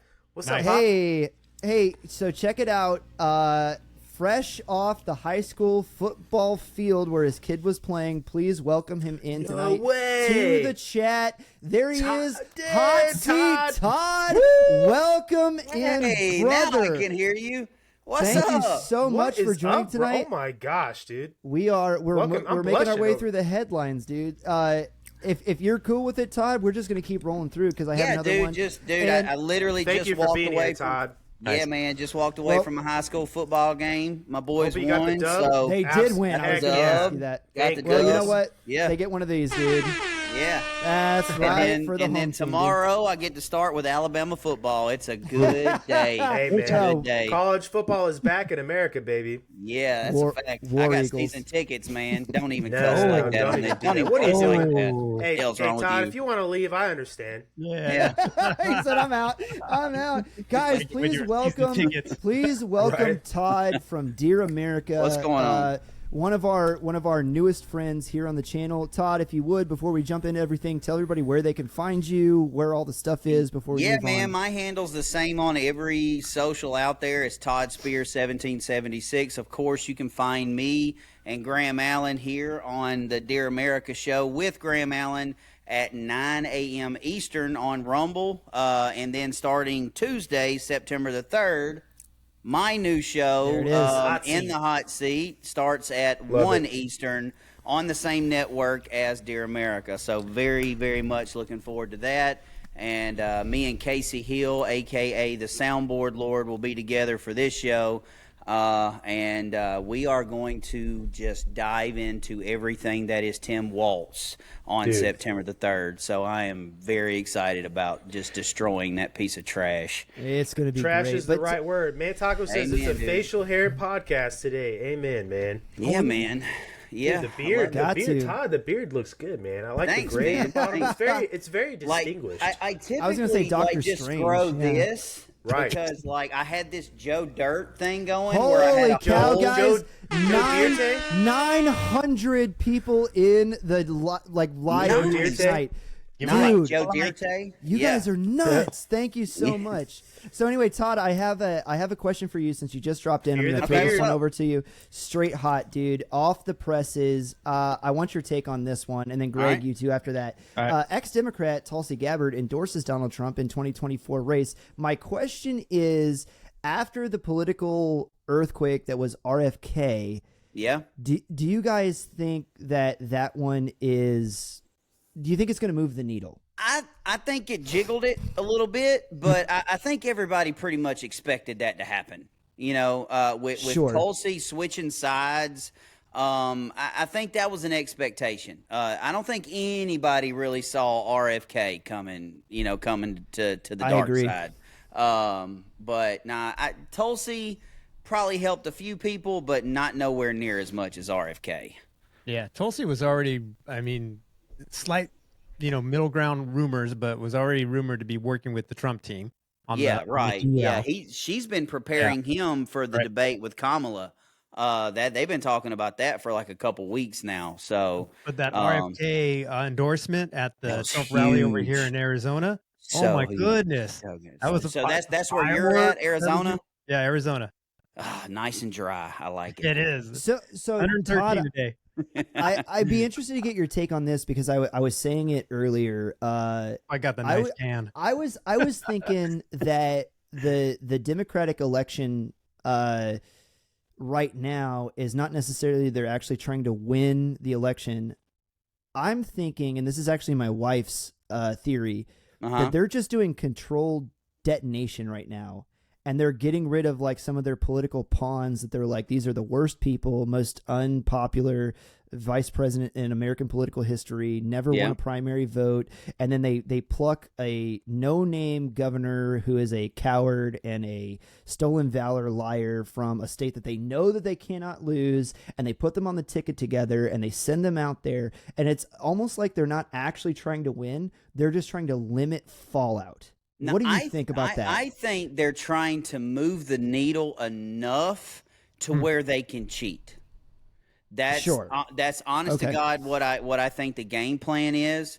Because listen, we got to be honest here, and that on paper, there's no way in hell that Kamala Harris beats Donald Trump in a race. On paper, there's no way. But when you start, and I say this all the time, that the typical, and I apologize to anybody that's listening, I'm not talking about you, but the typical American voter is an idiot. Like, you know, you got Ben Stiller, you got Oprah, you got the Obamas, you got Pink, you've got, you know, it's only a matter of time before the Swiftie comes out. Yep. And then I'm telling you, Swifties for Trump. Did you guys see that one? I did. I did. But I'm telling you, all they got to do is get it close enough, not to win, but to cheat it. That's it. Yeah. That's it. Really, it's a good point. But I just don't know, man. But like another piece of evidence is like they put her, like they wait for 40 days, and they finally do an interview with her, but they give us. Right, and I'm talking like right versus left. They give us 10 days to pick apart one of the worst interviews that ever happened. Man. Right, but they give us 10 days of a news cycle before they put her on stage with a man that has closed more bids for the presidency than any other person in American political history. The dude is a lion, and they're sending her into a bowl game. And she's never been on stage with this guy before. I know, but bad. Almost doesn't it kind of feel like they're serving her up to the Lions? Like, it does. But destroying Biden, I don't know, guys. Destroying Biden is one thing. Destroying Biden is one thing, but you've got the double whammy with Kamala. She's a female and a minority, and they're going to use that. Oh, he was mansplaining. He's racist. They're going to use that to death. But I do like. I'm speaking, Todd. See, she won't be able to do that because the mics are going to be cut off. The mics will be cut off, so she won't be able to do that. And like, I can't wait for him to say, "Look, bitch, which one is it?" Like, he drops the B-bomb, dog. Are you the Green New Deal or are you pro-fracking? Okay, are you defund the police or are you for the police? Are you for open borders? Because you have been the last 4 years. Or are you going to close them? Which one is it, heifer? What you gonna do about Tampon Tim sitting in the background when he let cities in Minnesota burn down? He was shooting paintballs at Minnesota citizens during COVID. What's she gonna say? She can't say shit. There's nothing she can say that isn't one way or the other, man. I just don't know, guys. I just don't know. That's why I tell him waltz off the stage. That's what it is. My wife made another really great point, and I want you guys to take on this. She said this entire election cycle is about female psychology versus male psychology. And I thought that was another very interesting point. For me, this is between good and evil. Like, I mean, absolutely, dude. For me, 100%. And I will go on record. Yeah. And I've been thinking about this for probably the past 2 weeks. If by some cheater's chance Kamala wins this thing, it's over. It's over. Agree. Nope. Like 100%. the thing, and we're all. I don't know about Greg down there, if he's prior military or current military, or if he's some secret squirrel down there. He's our token audio. He's a squirrel getting the nut, man. Radio guy, yeah, dude. I got you. But everything that we fought for, okay, the great experiment that is America, our constitutional republic, is officially dead. It's gone. And I will tell 2 reasons I will tell you why. Number one is because you'll never see another person like Trump. Like Vivek, no, he's not throwing his name in the hat. Why would I spend millions of dollars in litigation, lawyer fees, and possibly ruin my business only to get cheated out of an election and lose? So he's out. Yep. And then, because I know you guys have seen it like I have, the majority of the conservative voters right now are going, why should I vote? They're just going to cheat anyway. Exactly. So if they cheat this one, those people will never vote again. Nope. Dude, it's what it's gonna do is it's gonna kill all of the spirit that we have and on the side of the aisle, man. And Todd, this is not something that I hear talked about enough, and I want to ask you this question. Can you imagine a Harris Waltz presidency if China decides it's go time on Taiwan, brother? Dude, listen, the absolute best case scenario, if Harris wins this thing for us, is that states like Texas, Alabama, Mississippi, Arkansas, Tennessee, Georgia ain't doing it because they're a bunch of pansies. But those and it'll start with it'll start with Texas. Bulldogs in the chat, light him up. It'll start in the chat. It'll I start said with Bulldogs Texas. in the chat. light Oh, 'em up. okay. It will start with Texas. They'll say vote, no confidence. We are now called the Republic of Texas, and anybody willing to join can do it. Dude, they're gonna open up that the embassy in the UK they got there, right? Yeah, People dude, didn't know but that that's- the Republic of Texas has an embassy in the UK. But anyway, Yeah, that's best case scenario. Do you really think the Iranian prime leader is going to listen to anything Kamala Harris has to say? absolutely That's a not. very No, She's do you she's think- a such a woman? good Even point. they like to Yes. use immutable characteristics, right? I'm going to vote for her because she's a woman. He's going to say I'm not going to listen to her because she's a woman. Because she's a woman.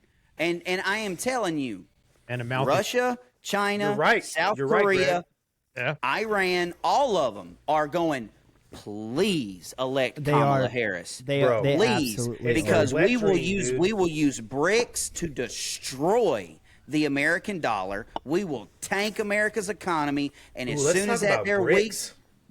as soon as that they're at their weakest, dude, we'll put a ship right past Miami's ass, and there ain't nothing you're gonna do about it, Bro. Nothing. Yes. Ships in Cuba. They're already Yeah, bro. Yeah. This That's is what a I'm playbook. saying. This is a playbook back when Kennedy was president, man. This is all this is, dude. To me, I don't understand, and this is my opinion, but I just don't understand how anybody could look at the state of global affairs and the American hegemony that we have all grown up in and we've gotten used to. Are you ready to be second-class citizens? Because that's what's going to happen. That's not a hyperbolic question. I mean, genuinely. Not at all. Actually, here we go. That brings up a really good segue. I'm really glad that you said that. Let me go ahead and scroll to the end here. I was going to bring it up at the end, but let's go ahead and talk about it. Dude, we have 923 people in the chat. Let's get to 1,000, dude. Let's do it. So, talking about being It's second-class got to be Greg citizens. and Todd, man. Here we go, man. Let's go over to California. California legislature allows undocumented to get free $150,000 home down payments, Hey. and they're not the only state that's doing this. Oregon's talking Yep. about $30,000 down payments. $30,000. 30. I Yep. think there's one other state that's talking about Can we down payments as well. Can we just remind- Greg, can we I just want to throw this remind- one.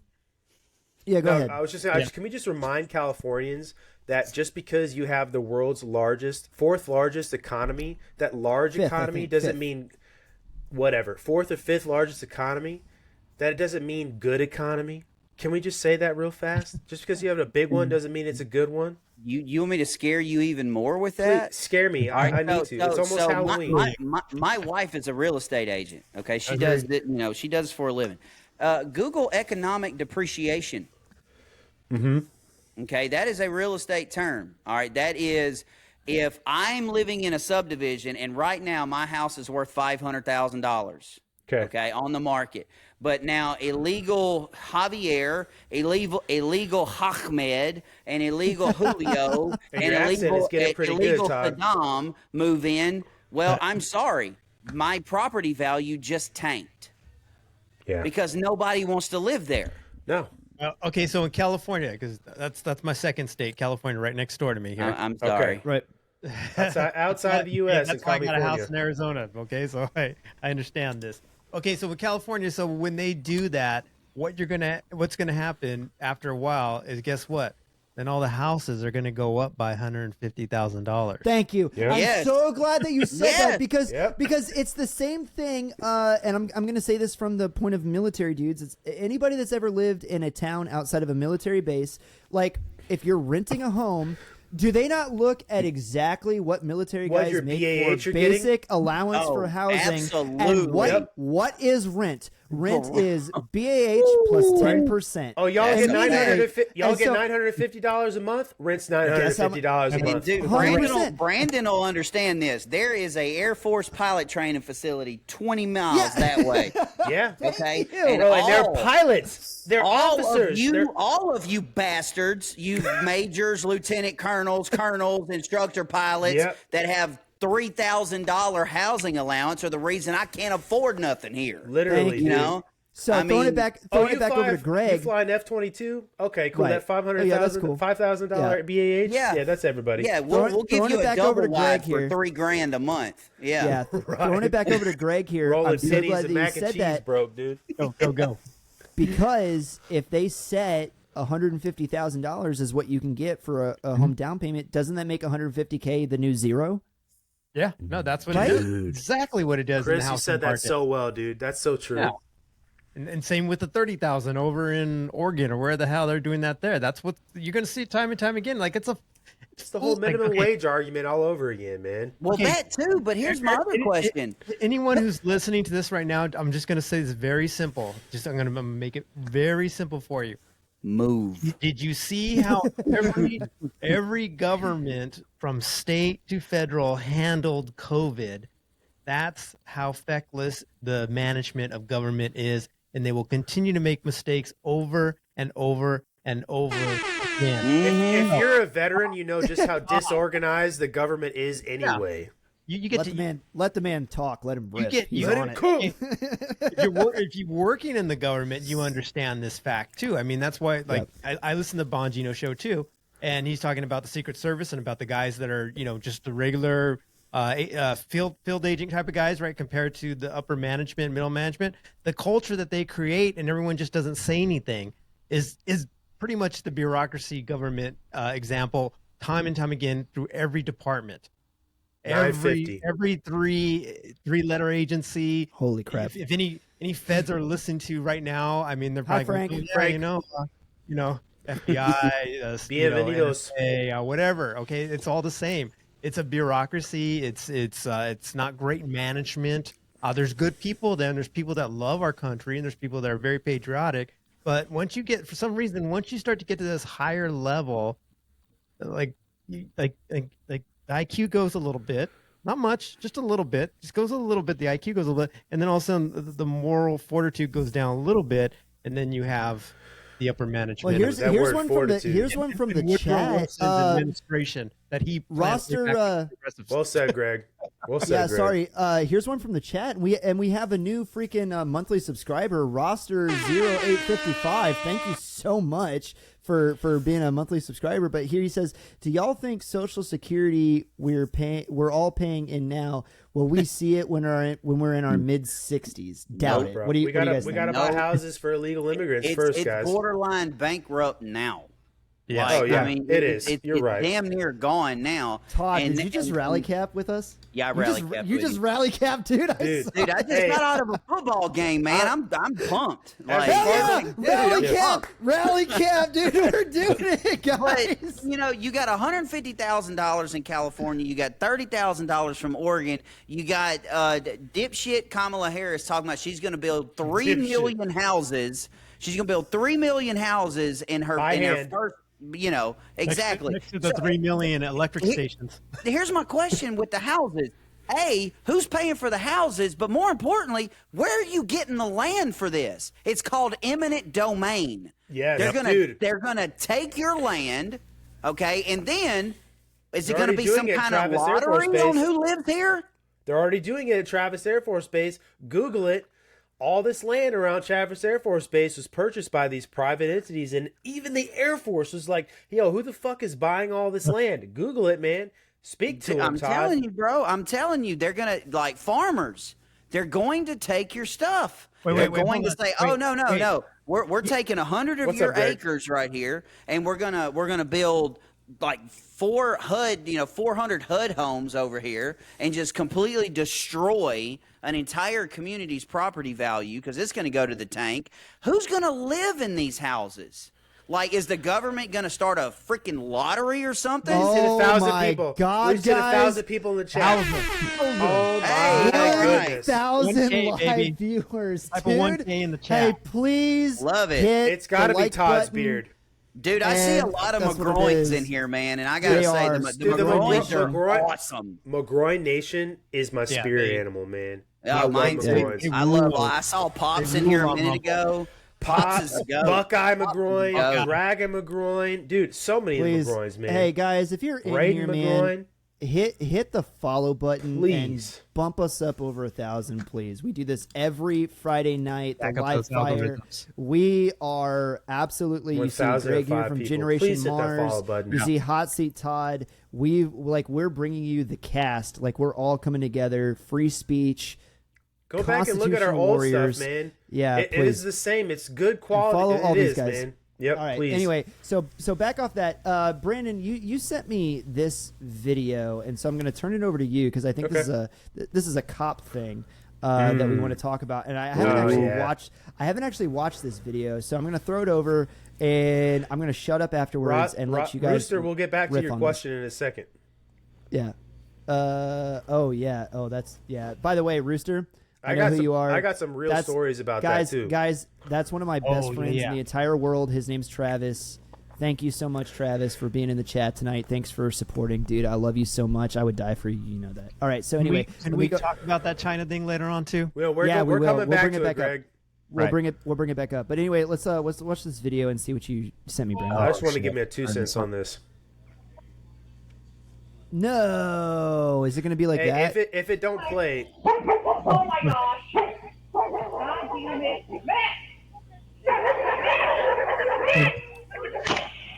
Did he just cap that dog? he did. Yes, I saw that Killed video. it. Absolutely. He killed. You can stop it right there, Chris. All right, man. sad. So I He shared just this video capped that because dog. it's been a while since we've had a conversation about an interaction with cops and civilian populace, right? So I'm gonna make some people mad. This is listen, man. Right. Listen. Okay. If you are the dog's owner, let's be objective, okay? That dog off leash running at that cop. I understand the intimidation factor that goes in as a police officer, okay? Because I've been on scenes before where I've had dogs come at me, okay? But if a dog comes at you, this is just my Monday morning quarterback fucking opinion, right? Him killing this dog, that is not okay. In no way, shape, or form. You had so many opportunities to remove yourself from this situation. You have less than lethal means. Your life is not in danger. You do not need to kill this animal. So if your first response is pulling your gun on this dog and killing it when there's kids literally 40, 50 feet from you, you're wrong, man. I hope this guy is removed from his position. Too much impunity goes on with police officers, in my opinion, right? And I welcome any sort of an anti-opinion to what I'm saying here. You right? fixing to get it. Yeah, I appreciate it. Go for it. We can have a All right, conversation, so man. I have experience with this.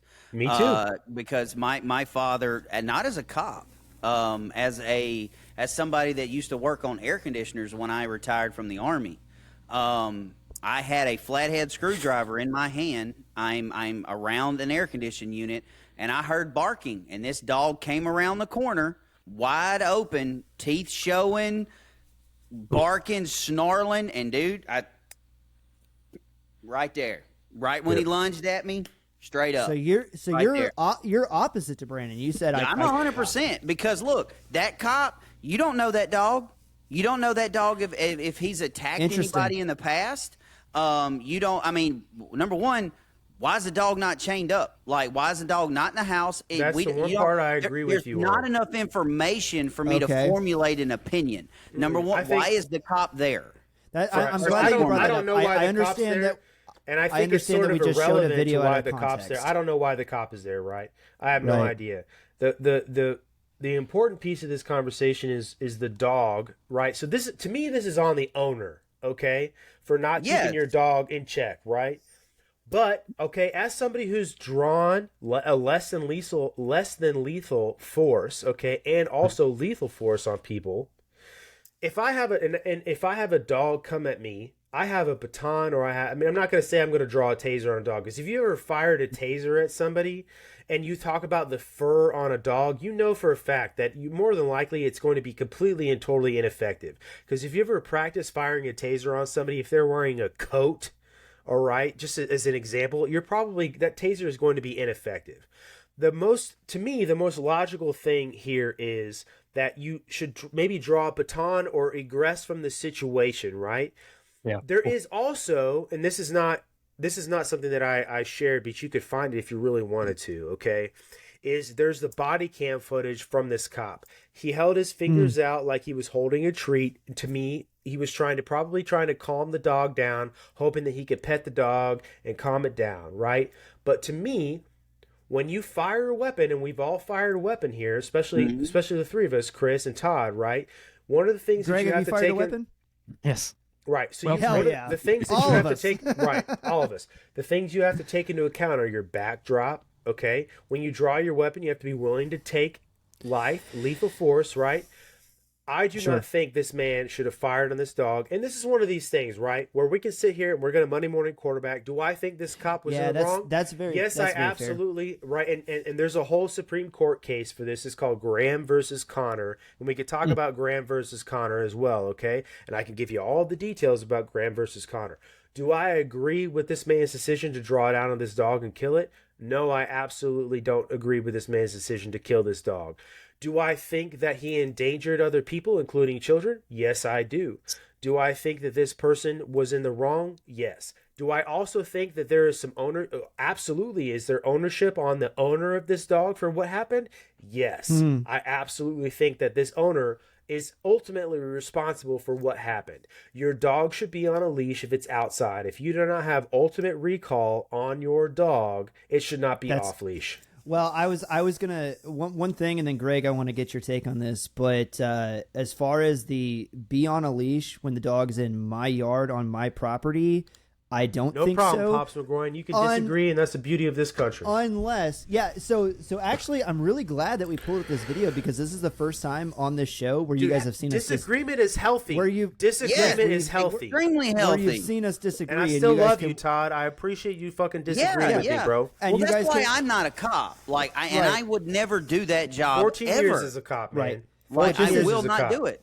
This is the first time on the show where you guys can see what it's like for healthy, full-grown men to have a disagreement and then have a drink and walk away from the conversation. But I agree with you, Tick McGroin said, as an expert canine officer trainer myself, there's no way this dog should have been shot, but what do I know? I totally agree with you, Tick Pickin. So to your point, Brandon, and then Greg, I want to get your take on it, is on my property, should the dog have been on a leash? It's my property. I do what I want on my property. That's a great point, Chris. That's a great point. However, you also said that's valid as fuck, Chris. Do you have ultimate recall on your animal, and is he properly trained?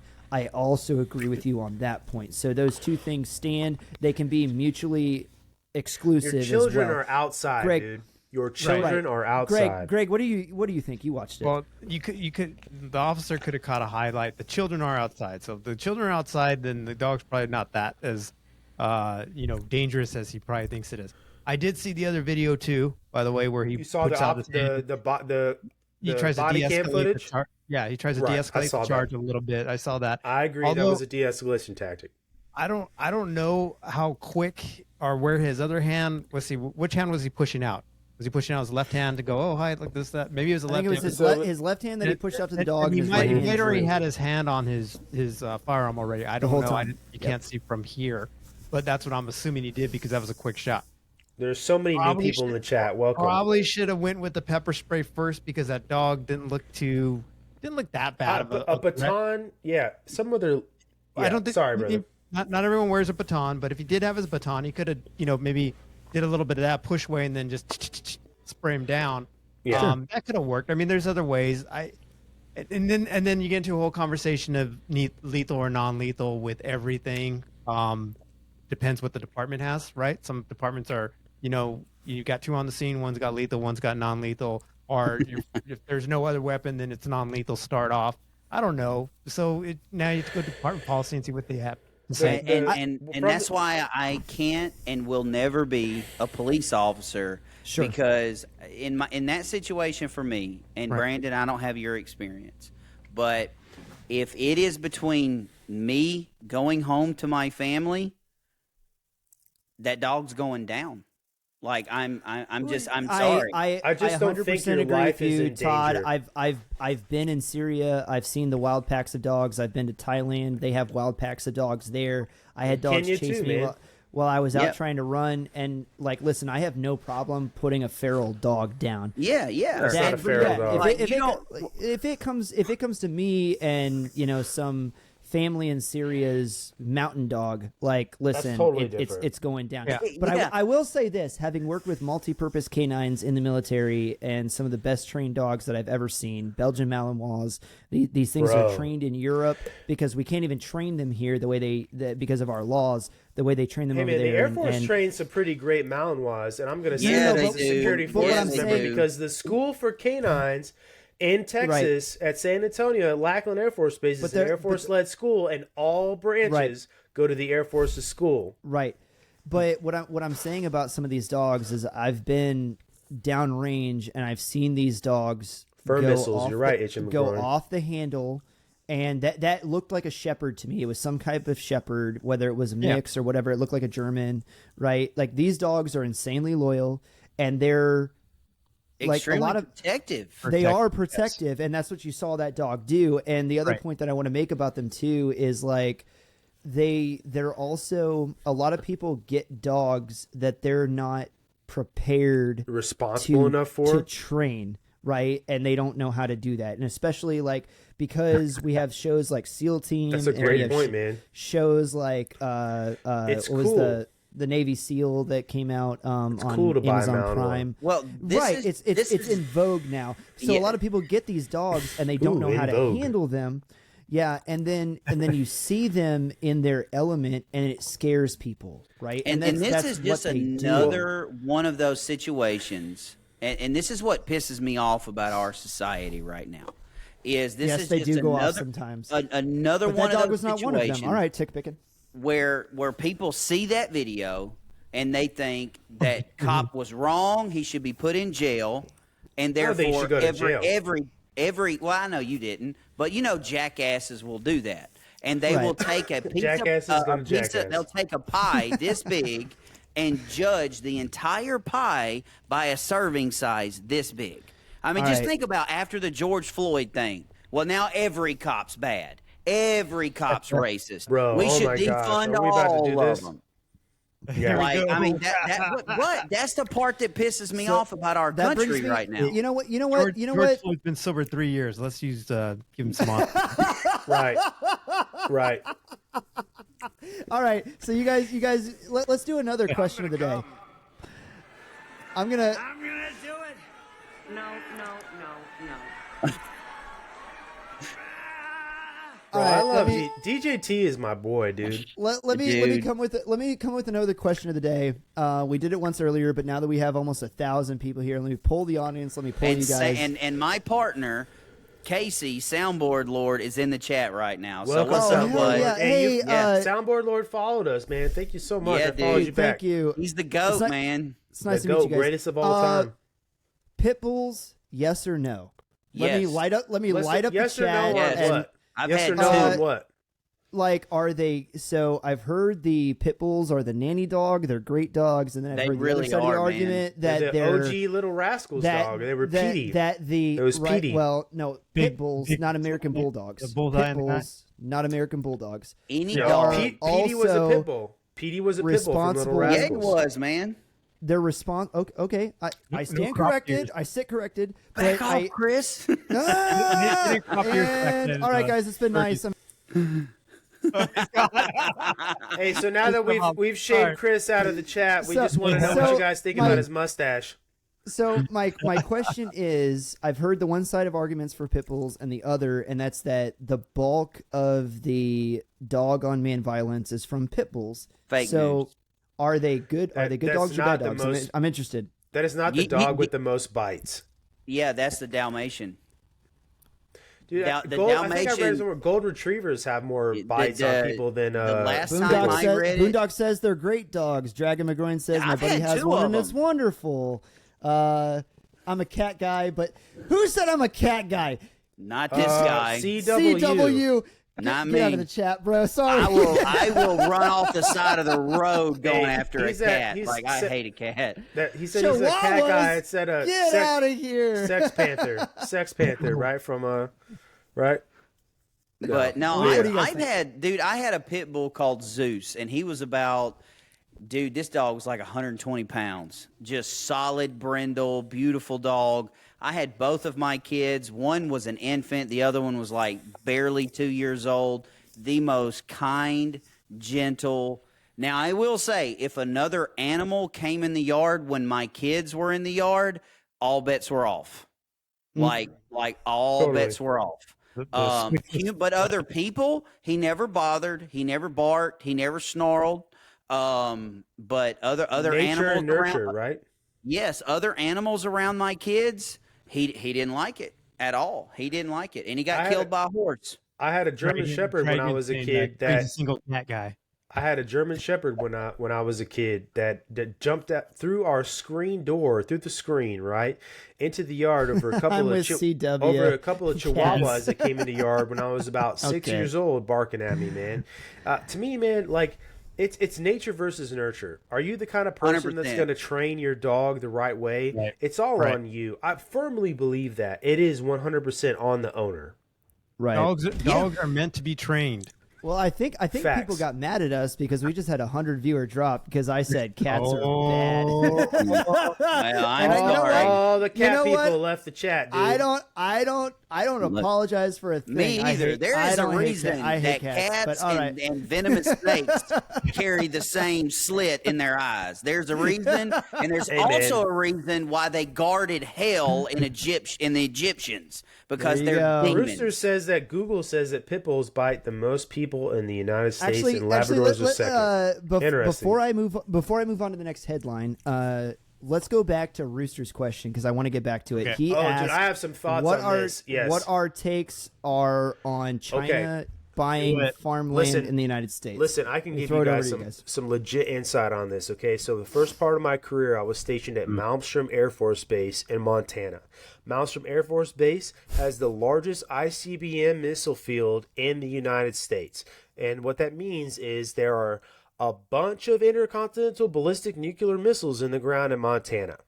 When I was there were a bunch of people, Chinese students, that enrolled in a Catholic university in Great Falls, Montana. That should tell you something. How many Catholics do you know that are from China, okay? And they enrolled in that university when a certain thing was supposed to happen at Malmstrom Air Force Base that I'm not going to say. They found out it was public information. The second that the Air Force changed its mind, that university saw a massive disenrollment, okay? Also, around Malmstrom Air Force Base, if you go there in Great Falls, Montana, you'll see there are a bunch of those really, really big white electric energy producing windmills, okay?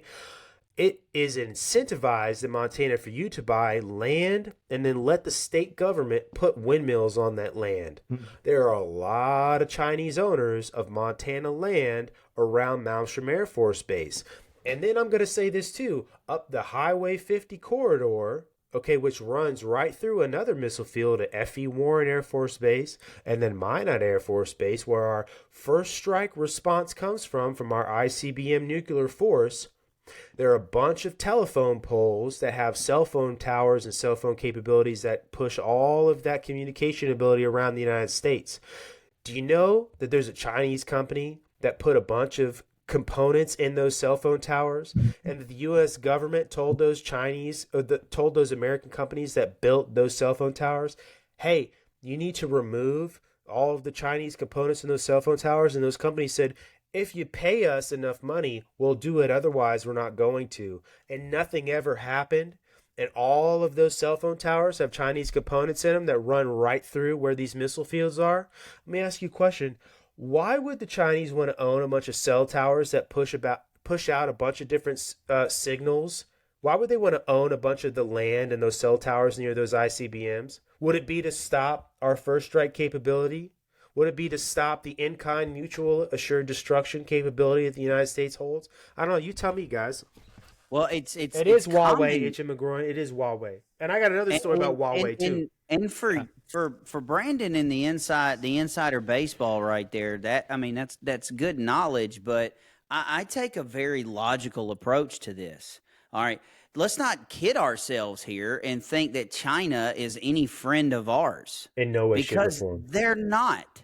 Yep. So why Communists don't make good neighbors. why does any foreign government that doesn't have America's best interest at heart own anything in our country? Right.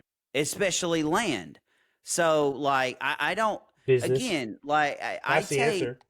Yeah, I take the logical approach to everything because I'm just a dumb redneck from Mississippi, you know. But you're I handsome. mean, that's the truth. That's the truth. And when you know, Chris, when you asked that question, that's immediately where I went. Well, Right. I mean, they're not our friends, so owning land in our country, that's not a good thing in any way. You know what? I got some Anybody in thoughts the on this when chat, you're done, Chris. look this up. Does America own any land in China? No. Is it Okay. reciprocal? Can we talk about where this all comes from? Greg, you started to laugh. Yeah, Because I feel like you have an insight on that. Okay, well, I can give you some deep dive on the education in the United States being owned by China. Do you guys want to talk about that one? Yeah, I do. Because Go. This is Full what send. they've been doing. Full send. This is what they've been doing for the last 20 years. So this is the game. They buy up these okay, so private schools. I'm not talking public schools yet. It's going to the public schools, but we're just going to talk about private schools right now. Private schools, what they do is someone comes and buys them up. You know, it's like a bigger fish buying all these little fishes, and they come buy them. It's like a collaboration of private schools, and then that becomes like a marketable thing. And so then, guess who's the first one to buy up these big clumps of private schools? That's right, Chinese-owned Communist Party members, Dude. that are like 100% CCP. They And the come and they Confucius buy them. societies? Yep, and then that's where it goes into the university level. So now at the higher education, you got the Confucius societies. One over there in Aliso Viejo in California, that has FBI crawling all over it because they know that there's Chinese people coming, or students coming back and forth there and stuff like that. But so they own the private schools from K through 8. Okay, so that's what they did at first. Now they're going the high schools. And so as the public schools, kids are making a big exodus and going to these private schools. Now you're getting these private schools and they're owned by China. And that's where the indoctrination begins, folks. And No, that's it what's is. happening. Rooster, And I Rooster just want to came- say, Yeah. Rooster came with a follow-up question. He said, "Crazy question. What if a bill was introduced to make it illegal for China to own land in the U.S.?" that is It such a... should be. Listen, man, I'm going to say this. Carrie I'm going Love to... in the Senate. She'll do it. I'm going to say this, okay? This is a conversation that we've had on this podcast quite a few times, okay? There's a thing called We the have. Thucydides trap, okay? When you have a power like the United States, what are we laughing about here? This is a real thing, right? No, I'm. It's not a funny laugh. It's an ironic laugh because we do talk about this stuff all the time, Brandon. And it's like now that we have 1,000 people The in the audience, chat yeah. tonight, it's like So they're asking us these questions Right. again. And No, it's like dude, we've I'm been go- here I'm- for a year listen, man, talking about no, this. Cool. You found us. You found us. Let us drop the Yeah. knowledge bomb, Hiroshima, Nagasaki style, dog. Yeah. We're Let's fucking do it going, again, yeah. okay? Listen, Thucydides trap. When you have an established power, the United States, and you have a rising power, the Chinese, okay? You have an immovable or an unstoppable force meets an immovable object, okay? That's what's going on here. Can we get off this highway of destruction before we hit World War III? The answer, we'll see, right? I don't think so. I agree Well, with you, Todd. historically Okay? is- Historically, it historically says is no. Okay, Thucydides traps to tell you something here, okay? This is ancient Greece we're talking about, right? This idea is very, very, very, very old, okay? But what I want to say here is this goes back to NAFTA and Bill Clinton, okay? What did Bill Clinton do? He talked about we're going to have an economy of intellectuals, an economy based on the college-educated elite, right? NAFTA, North American Free Trade. Non-producing people of society. Correct. That don't do anything. Sure. But what did he say? We're going to export all of this American manufacturing power that won us World War II.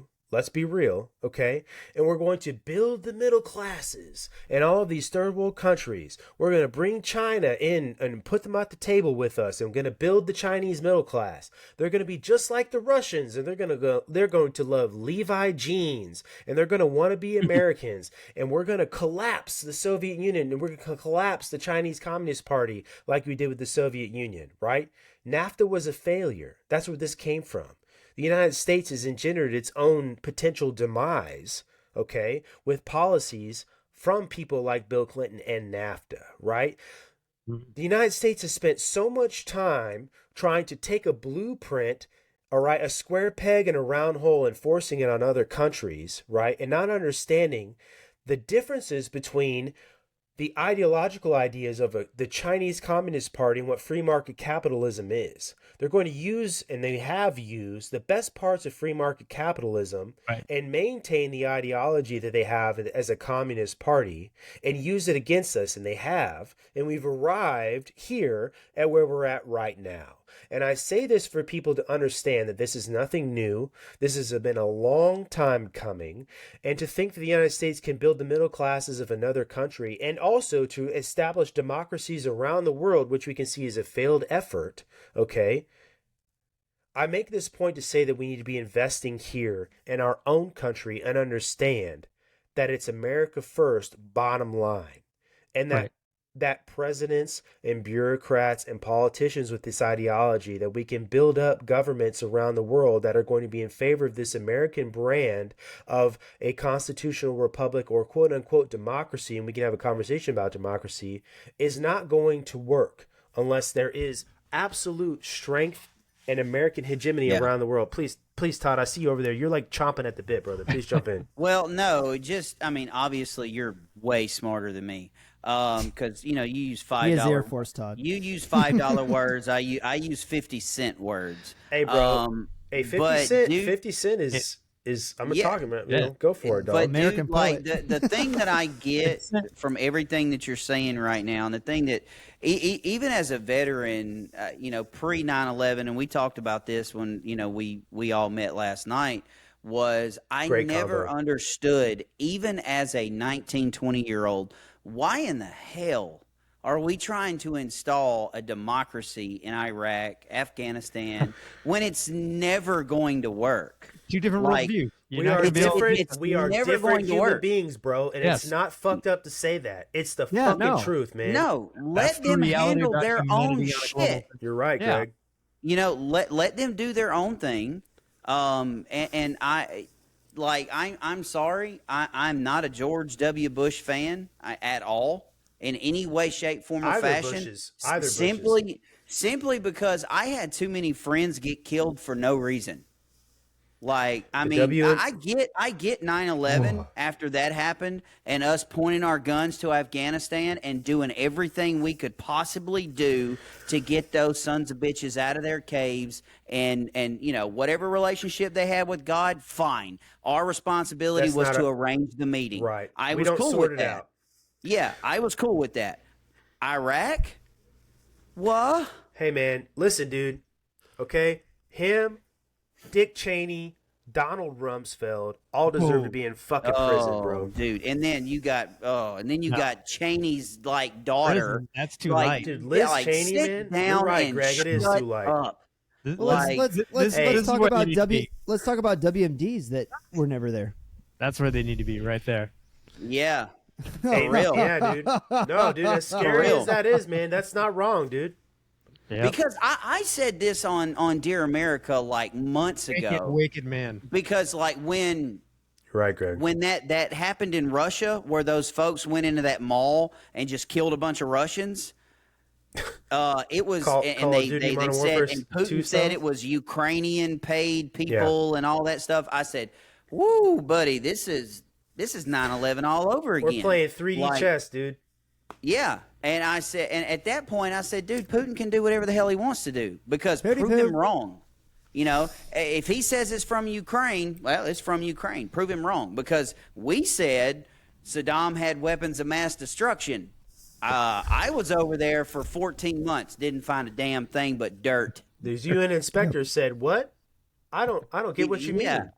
And we had a whole bunch That's a of weird guys. way to say sand. and I hate to say it like this. When I say die for nothing, I don't mean it that way. I know what you mean. I know they all made service the is ultimate honorable. sacrifice doing what their country asked them to do. Because when we raise our hand and we swear an oath, look, we write a blank check. You know, we don't ask questions. We do what we have to do. But Love you, Jack. As a veteran that survived that, I have to look back and go, you know, why? Because it is in that all of that Money, Todd. Afghanistan, Iraq. Christopher in the chat said, "Well, this is a fine time for a GMP to start a Tybo workout." Billy Blanks, dude. Billy Blanks, dude. But sit here and tell me that Iraq and Afghanistan is any better right There you now go, Greg. No, it's not. than dude. it was pre 9/11. Hey. It's the same shithole that it was pre 9/11. Todd, serious question for you, dude. Can you blame the millennial age Afghanis and Iraqis for being mad at the United States? A serious question. All right, I will put it to you like this: if an army came to Mississippi and invaded and did nothing wrong, I would do the same thing that they did. Yep. Just being honest. Right. You know, Listen, if Russia hit Biloxi, Mississippi tomorrow, every bubba in the state of Mississippi would go apply for tags. Well, they'd have to stop kissing their sisters, and then Yeah. I mean, you know, Oh, bro. Oh, my pretty God. good. Shots I'll give you fired. that one. Hey, there was I'll give you that one. That was that unofficial declaration of war, Todd. That's okay. I'm gonna get him with your like 1970 Damn, bro. porn star mustache you got going right there. Right. I got you. Hey, they ain't much got better you. up in Wisconsin, dude. That was good, All right, man. let me come back up for a little bit of a palate cleanser, guys, and then I got to throw something else your way because we got to make our way through these headlines. We do. So this was something that my wife sent me in the chat, guys. So this flower is called the clitoria. That's an and interesting is my new flower. favorite plant. Yeah, this guy says $5 that a female scientist found this and immediately commented $10 that male scientists are still looking for it. Hey, man, I have no issues finding. I'm just going to say, bro, I have zero issues, man. Todd's out. He ducks out, dude. Did you know that daddy has a vagina? That's terrible. What was that, Terrible. dude? What was that? Oh, Todd goodness. says, "What are you guys talking about? Hey, I man. don't get the joke." Terrible. Listen, dude, that kindergartner from Kindergarten Cop knows better than everybody, right? 100%. Girls have a vagina. 100%. 100%. Who is your daddy? What does he do? All right, guys, stick with us. I promise we're gonna get back into the serious stuff, but I had to. We had to come up for air. Todd, you were spitting We had facts, to come up for dog. air. That was good. That was Yeah, good. sorry. All right. So anyway, so this one for you guys, I find this to be a bit of good news. You ready for some good news on the? Please. All right. So I know, Goodness. right? But here we go. MSNBC Trump judge greenlights machine guns under Second Amendment. The ruling Hey, highlights how Republican-appointed this Supreme one Court is for majority all has my- expanded gun rights. This one is for all my soy boys out there who are like, How can you take on the U.S. government? They have jets. right? Joe Biden's like, well, you're gonna need an F-15. You're gonna need an F-15. Ask the Viet Cong and the Taliban about that. I want to know. Digging them tunnels. But, dude, does it define machine gun? Does that article define? So they do. Yeah, it does. It does. If you read down through it, they're talking about a weapon that if you pull the trigger to the rear, it's a bolt fired system that reciprocates. Okay. So it does. It does. Yeah. And this was a judge out of Florida, I believe, a Trump appointed federal judge Imagine that. said, well, according to the Second Amendment, which by the way, I'm gonna say a thing, and I want to watch the chat jump out of here. I want to watch. We're at 9:54. Let's see. Let's look at the numbers. Here we go. Ronald Reagan. You just lost seven was the- people. Ronald They're like, Reagan. say less. We're leaving. Ronald Reagan was the president under which said machine guns should be banned. Ready, Bill. Bro, yes. Dude. Like, we love him. His economic policies were great. Hey, man. But Second Amendment, absolutists shall not be infringed was a pretty clear thing. I thought the Constitution said. Biden's stupid self during a speech was like, Second Amendment. 938. You couldn't own a cannon. Going down. You couldn't own a cannon. I'm like, 934. Yes, you could. Listen, I love the fact that he's like, listen, back when the Second Amendment was drafted, they were using muskets. You can't have weapons of war. I'm sorry, weren't muskets weapons of war back in 1776? Let's just think about what we're saying here, dipshit. No kidding. Hold on. What was the first ever United States Navy? What was it consisted of? Privateers. Can we talk to people about what that was? It was the United States. Hey, you guys want to be the official U.S. Navy? Yes, let's fucking go, bro. Because they had all the cannons on their boats. Like, dude, we'll give you government contracts. They were basically government contractors. The original. Mm-hmm. Yeah. It goes all the way back then, I was guys. at a Shields in Reno, Nevada. Oh, 950, going back up. Oh, I guess people like that one. They did. I was at a Shields in Reno, Nevada recently, and they had an M249 for sale. That motherfucker, dude. Oh man! I wish I had 11 grand. Can I give a shout out to one of our 2A boys that we absolutely love? Tyler? Brandon Herrera. Well, Tyler. Okay. We absolutely love Tyler. Guys, if you don't follow Tundra Tactical, go follow Tundra Tactical on Rumble right now. He's our boy. Air Force Special Operations, Tactical Air Control Party veteran. Go follow him. Air Force Special Ops, we exist. I'm not one of them, just saying. Another guy that I watch, Brandon Herrera, he finally got his Cybertruck in. Dude, he ordered it as soon truck? as they dropped. Right. Yeah. You know what he did with it?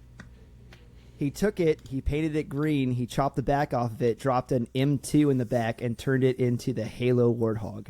That's so cool, great. man. It's a great video on YouTube. He's like the most epic nerd thing ever. When I see that, I go, God bless Texas. God bless capitalism. God bless the United States of freaking America. Why wouldn't that you is want everything that it is to be an American there. If you don't want that, your wife probably has a boyfriend. You probably wipe from front to back, bro. Like, just saying. And you moan the whole time. This feels good. Tyler, right? Todd's like, you guys. Yeah. No, dude. Like Todd, is this giving you old school infantry vibes here? Yeah, that's no, what bro. we're going Like through. I was literally just about Todd to say was this. Like loving I haven't had these type of like camaraderie, combat related conversations in so long. Like I feel like I might have to look down every once in a while. I'm like, do I have a uniform back on? Right. Like, no, I don't. Air Force. Is my he's over here. He's like, oh, Yeah, I'm like, is it on? Is it on? Right. Yeah. Hey, Greg, are you a Halo player from back in the day? No.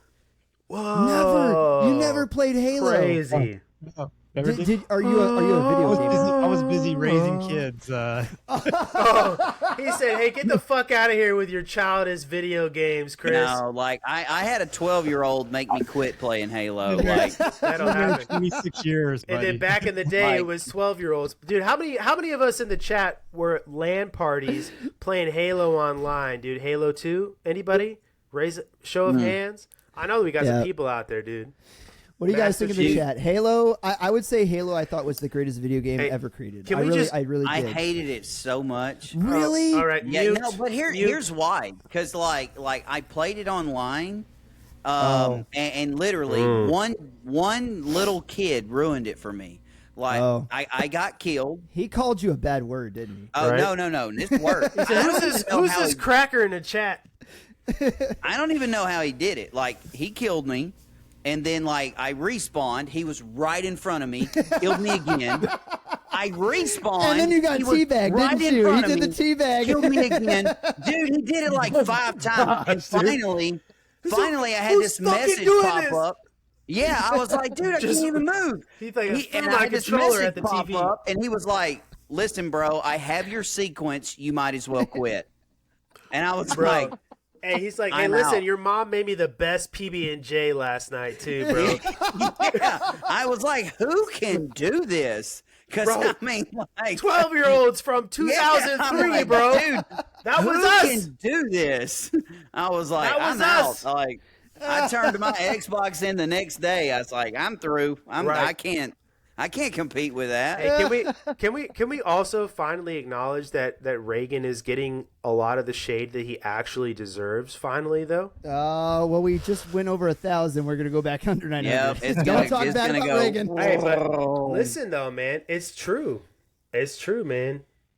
You came with fire, Brandon. You I definitely did. came with I'm fire. gonna say tonight. it, dude. Oh well. So you're not a fan? You're not a fan of Reagan? I can't I say am. that I'm So- a total fan of Reagan. No, but listen, man, that dude was not two-way friendly in the way that we Right. would like to be two-way friendly. Right. That's I'm a just really saying- good. You know, can Would I actually, rather Greg, have let me- Reagan or Joe Biden? Are we going to use that metric? Sure, I'd rather have Reagan. But at the Well, end of the that's day, the we thing, need to be able to be objective enough to say that certain American presidents whose mythos has led them into the environment to where they are almost incapable of being talked down to, right? We need to be real about our history, man. Reagan does not deserve all the pomp and circumstance he gets. 100%. I want to pull Greg. I want to pull Greg into this, and I have a question for you. Is there a place for right-wing people? Good right, night, which is Pops what I McGloin. count- Thanks for coming in. What?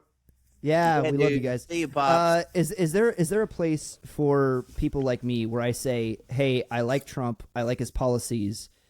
I don't want to sit down and have a beer with the guy. I like what he does. He's great. He's not the second coming of Jesus. Like, Dude, can we so much can of we that treat too, man. can Thank we you. treat politicians like politicians? I liked Reagan. They are not I celebrities. thought, they're not godlike figures. Like politicians, I like to call them. Treat politicians like toilet paper. Use them, soil them, get another sheet. What do you think, Greg? Wilted Northern. Okay, so With the ridges. now I can see why Extra. a guy, No, just- a guy like Trump comes around. In fact, Brandon was talking about this. 1 in a million. Here comes Trump. He comes around and nothing hits him. I mean, the guy's like, he's Literally, he's right? Teflon Don. Teflon Don is what they used to call him back in the days in New York, But anyways, the guy is just very unique, is what I'm trying to say. So I understand Great point. why there's like a cult of personality around the guy. I get that. Oh, easy. But at the same time, though, this is where people get all worked up about, Trump just wants to do what's right for Trump, and they play all that stuff. But then when you really get to hear the stories about the guy's pretty regular for being a billionaire. You know what I mean? I'm not trying to like boost up Trump. Trump is who he is. He doesn't need my endorsement. He was you know also what I a mean? registered Democrat for a long Right. time. For decades. Right. So, the time is fitting, but yes, you're right. We shouldn't boost them up, especially us that maybe have a Christian faith. Obviously, there's no man we're going to put faith in, no man, and no leader that we put faith in, because then we're going to start getting our doctrine twisted Christ on. and Christ alone.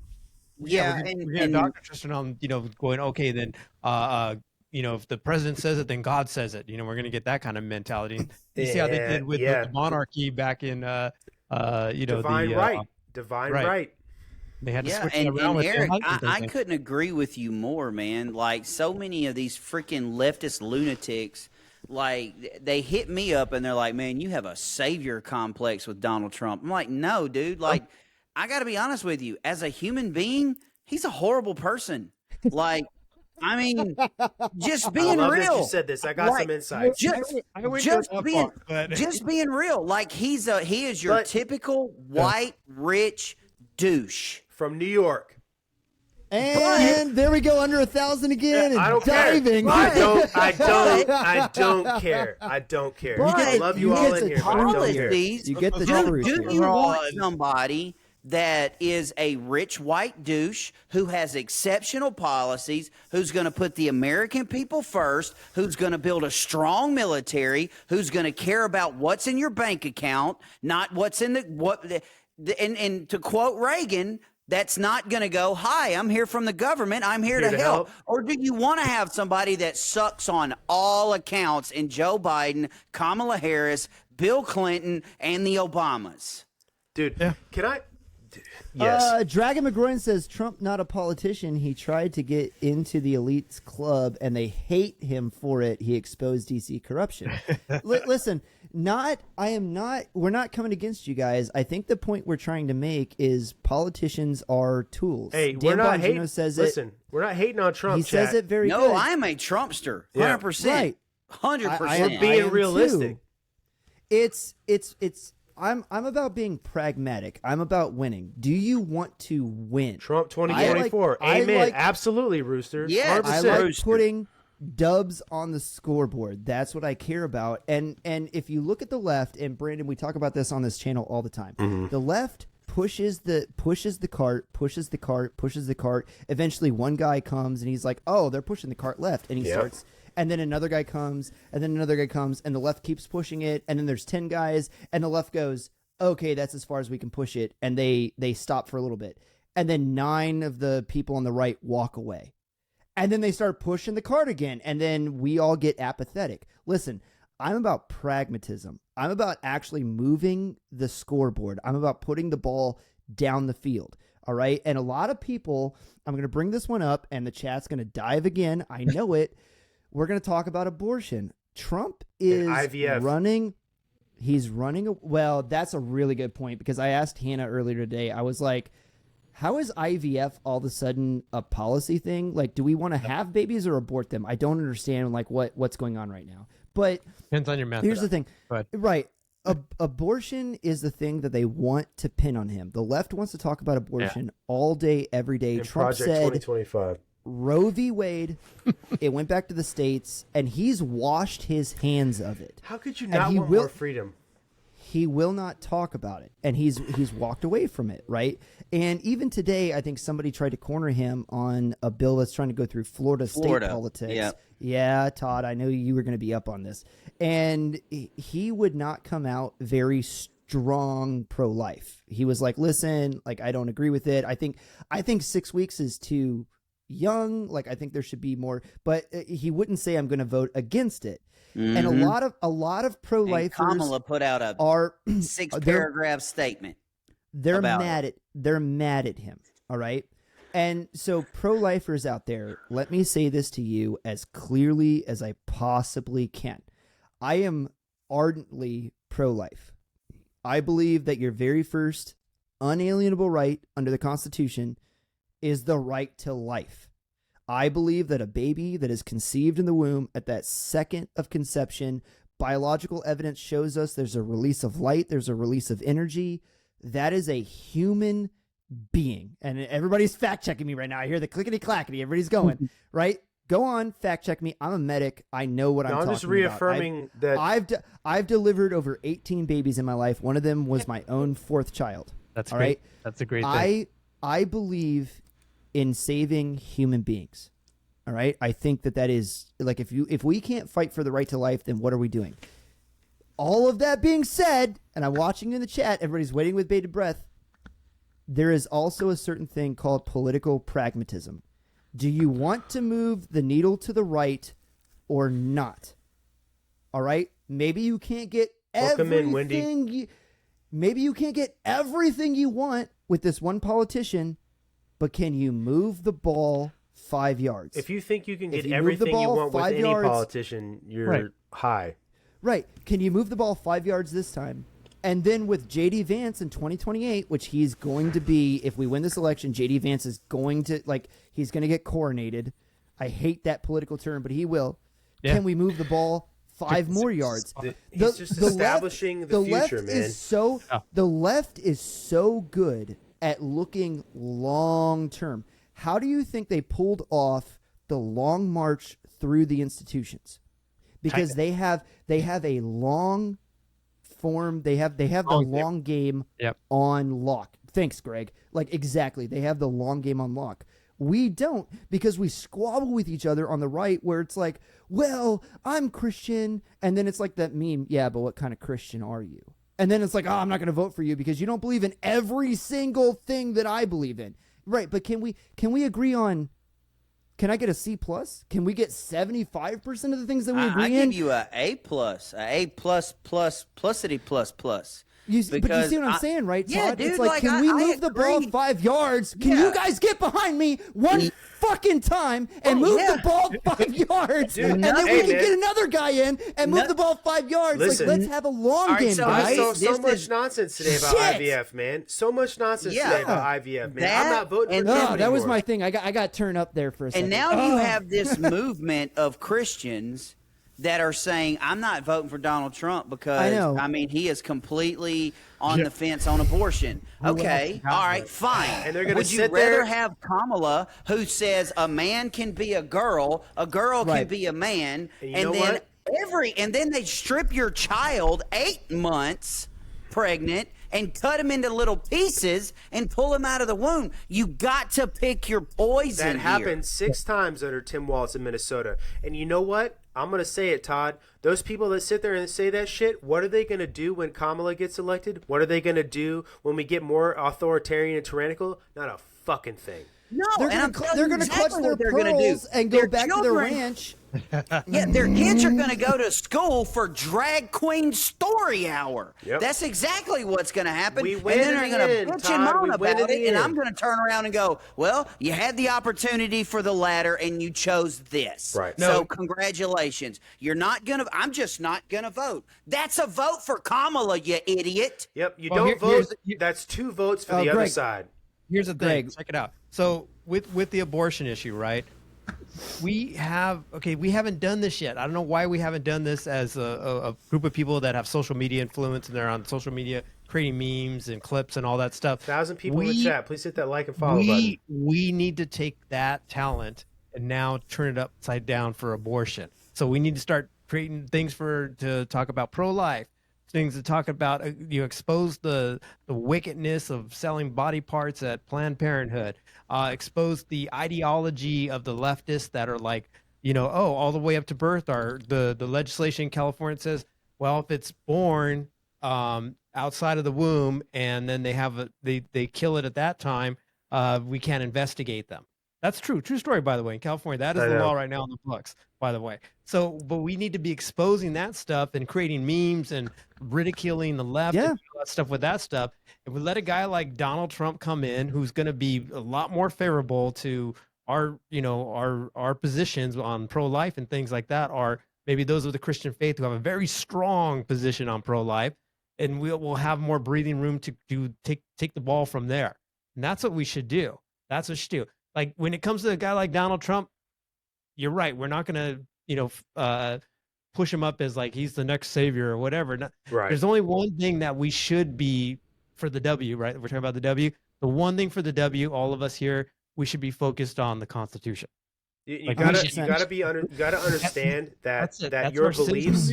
That's what our allegiance is to. That's what we do on a day-to-day basis. That's why we get involved in politics. That's why we vote. That's why we do jury duty. Because if you don't, that's why we carry concealed carry. Because if you don't do jury duty, then next thing you know, the due process thing is going to get all funky. Or if you don't carry your guns, if you don't conceal it, then the Second Amendment's going to be able to be taken away somewhere. So we have to be putting these things into position with the Constitution 100% all the time. It goes back to General Francisco Franco, and I was talking about this with Rev on Boiling Point Live the other night because he gets a bad rap. Well, one of the things that guy said is, where I am, there will be no communism.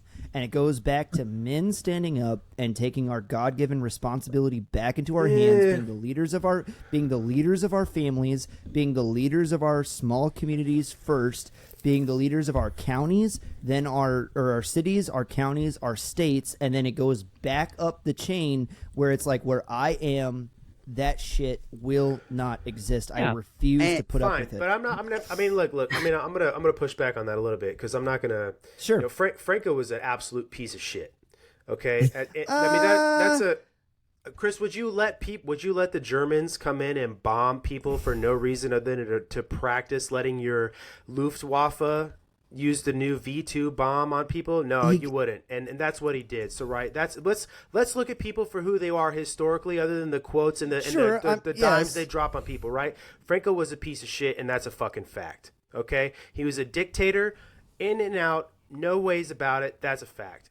Either way, if you want to sit here and say that you're going to push your ideology, whether it's religious or it's a secular ideology on people and tell them they have no other choice but to think the way that you think, that is 110% anti-American. Okay. Yeah, but my point was more or less like, even though, yes, what you said of him is correct, even a blind squirrel finds a nut. There's and better a broken ways to clock say can be that, right. though, I think, other than, I mean, like, we could sit here and say, like, sure, like, all these dictators said things that we may agree with, right? But when you sit there and say, like, I will not let communism exist here, but then you let the Worker Socialist Party from Nazi Germany come in and bomb and kill people at the same time. Like, let's think about what we're really saying at the end of the day. And I don't want to lose people and understand this, right? Franco was a piece of shit, but there's a better way to say this, right? You make no means about it when you are George Washington. When you are George Washington and you don't let the British come in and you don't let them push you around. When you are, the United States and you don't let countries like France get taken over by the Nazi Party, there are better examples. And I'm just trying to support the supreme idea here that there's freedom, right? And you cannot let communism exist in your country when you are only, maybe like somebody like Franco, when you are only on the surface ideologically opposed to things like this. The point I'm trying to make is you can legislate and believe two different ways. You have to understand that as a nation of people, not everybody is going to think the same way that you think, okay? And that if you want to get mad because Donald Trump says, all right, well, IVF, I sit there on stage and I have a conversation with Tulsi Gabbard about IVF, and you get mad because you think that you're creating embryos and all of these babies that are existing and they're frozen in a petri dish, even though that's not what IVF is. You got to understand that there are people out there who think differently than you. And if you want to sit here and you want to preserve the American ideals that we all have come to love, that you have to legislate differently than and legislate in a way that everybody can get behind to preserve those things without losing a bunch of people because you think that it doesn't matter because we all win in the end. That's not a smart and intelligent way of legislating. And by the way, guys, again, another great example of where two of us can disagree on a certain thing, and then we're still best friends at the end of the day. Like, you're gonna get that on the show. That was a whole lot of speech there. I'm gonna take a logical redneck approach to it, and just say for the jackasses during COVID that told me to take the vaccine and trust the science, I'm going to tell you, trust the science and use a condom so you don't have to kill a child. There's that, man. There's that too. There's that too. Maybe you'll have to pay less. Franco, Hitler, all you want. Yeah. That's what it all boils down to is accountability and responsibility. Yeah. Okay? Yes. That's it. Period. All right? At the end of the day, that's the end of it. Okay? If you wear a condom, then you don't have to kill a baby. All right? I used to do it all the time when I was a teenager. Don't be a dummy. Come on her tummy. You know, I mean, dude, how many times do we give this speech to the dudes on Friday afternoon? Yeah, bro. Right. Hey, guys, remember, don't add, subtract, or multiply. It may be great for 15 minutes, but syphilis lasts a lifetime. Yep. What was the one, Brandon? You said one of my favorites. Oh, don't add, subtract, or multiply population. The population. Yeah. That weekend safety brief, bro.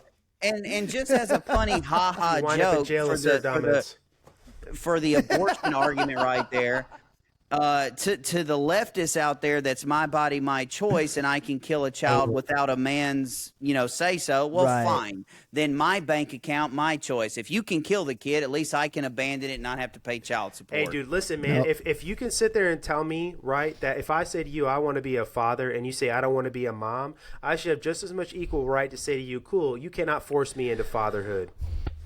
Whoa! Suck on that one. I don't give a shit. Yeah. All right. So anyway, let's go ahead and come up for a palate cleanser, guys, because we're gonna. Dude, that was good. That was good. All right. So here I'm gonna have to go read on this Franco jackass now. Thanks, Brandon. Hey man, when you let the Luftwaffe come in and bomb people for no reason, start with a book called Unhumans by Jack Posobiec. I think he gets kind of more of a bad rap. Brandon and I are going to have this conversation. Franco is not a good person. Dictators aren't good people. I didn't say good person. I said conversation on this. There's person. better anyway, examples so for people to quote. There are. I agree with you, but I appreciate your historical knowledge. I'm just so saving you from somebody clipping you quoting a dictator who let people get murdered for no reason. All right. See, so anyway, I'm reading this and I'm already getting pissed off. Like, all right. Anyway, so here's the palate cleanser. So we're rotating. So this is out of Canada. It says I didn't take my blood pressure medicine either. It said 2 high-calorie humans wanted for allegedly setting fire to an apartment in Toronto. This guy says 2 what? I think what they did is misunderstood what somebody meant by barbecue.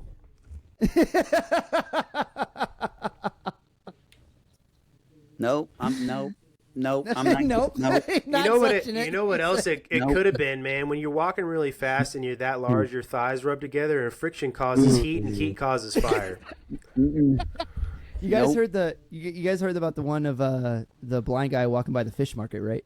Hello, ladies. Yes, I heard that. Hello, ladies. Tipped his hat. Hello, ladies. Hey, man, right. that's anyway, the old. Anyway, yeah, that's it the goes old all the way back. Afro Man song. Right.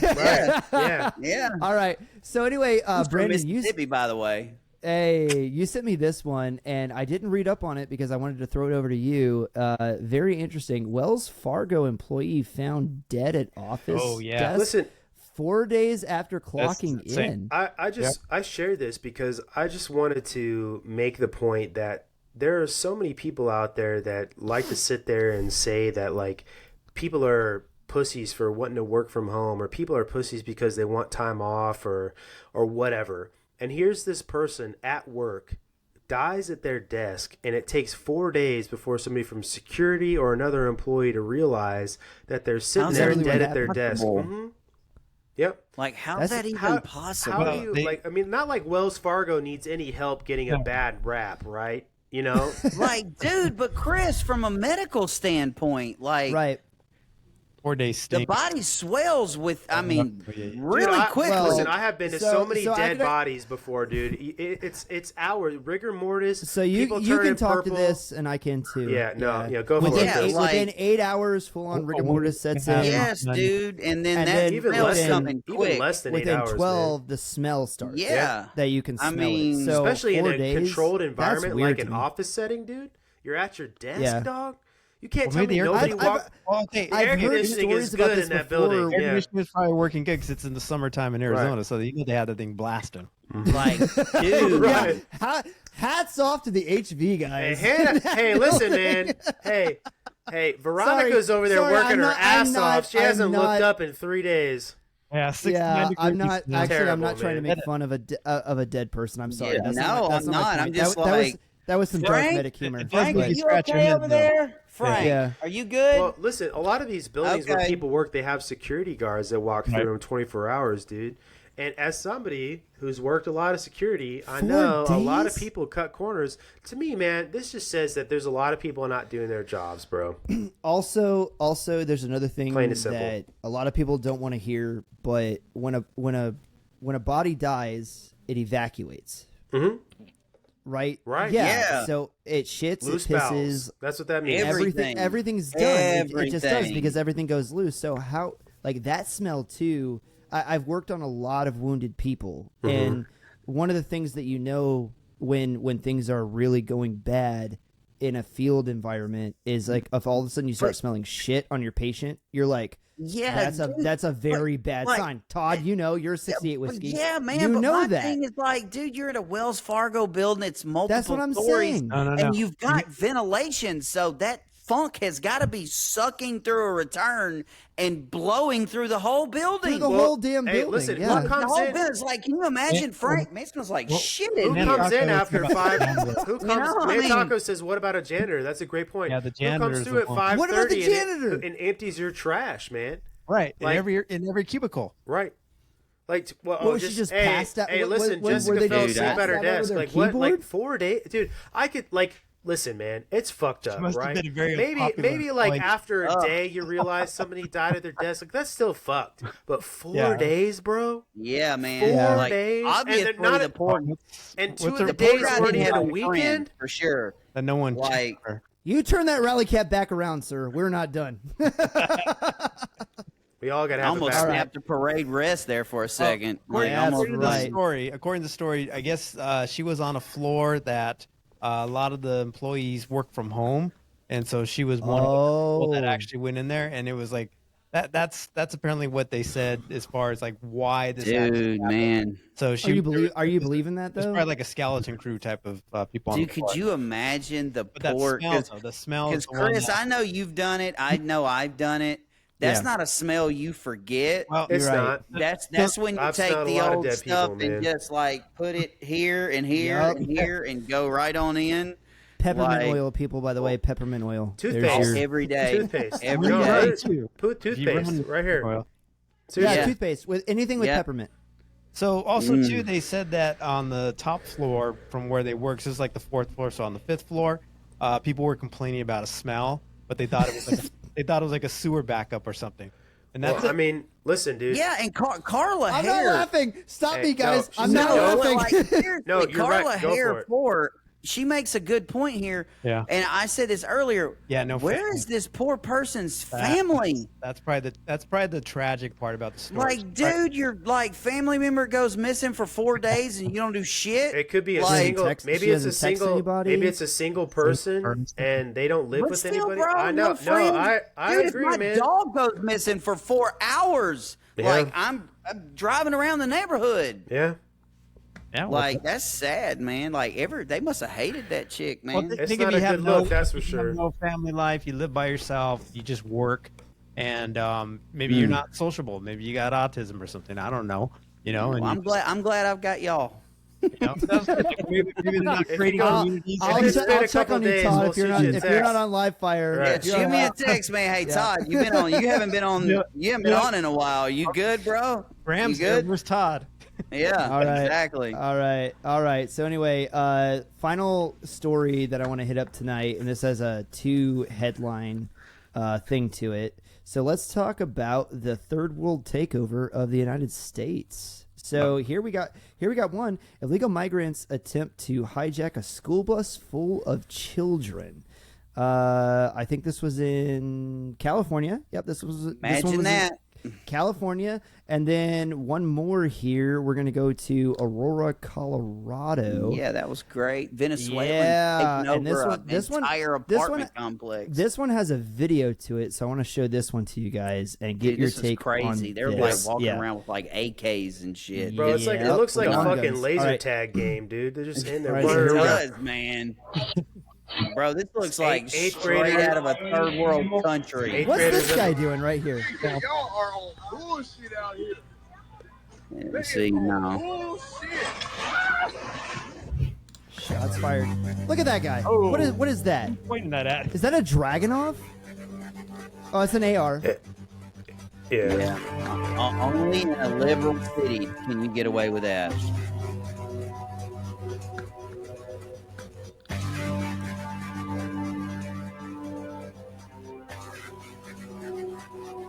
And entry gained.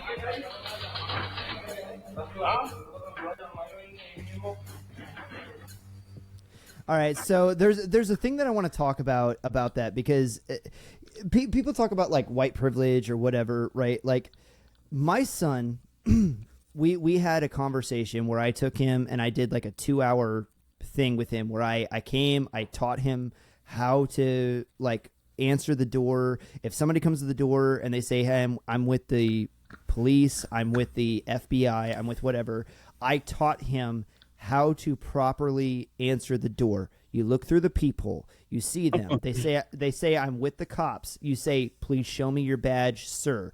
They say, hey, we want to talk to you. And if I said, if I'm there, what do you do? My son, he goes, I will get my dad. And then I come answer the door. I said, what if I'm not there? He said, sir, my father is not here. Please come back later.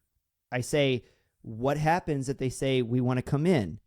Please show me a warrant. And then I walked him through how to properly open the door, but also brace your body and do the door check. Brandon, you know what I'm talking about, the door check where you brace your body so somebody can't bust through, and you say, please hand me the warrant so I can see it. And then the other thing is I told Carson, you close the door, you relock it, you read the warrant all the way through. Good evening, Weldon McGroin. Thanks for being. How old is this kid? He's 11.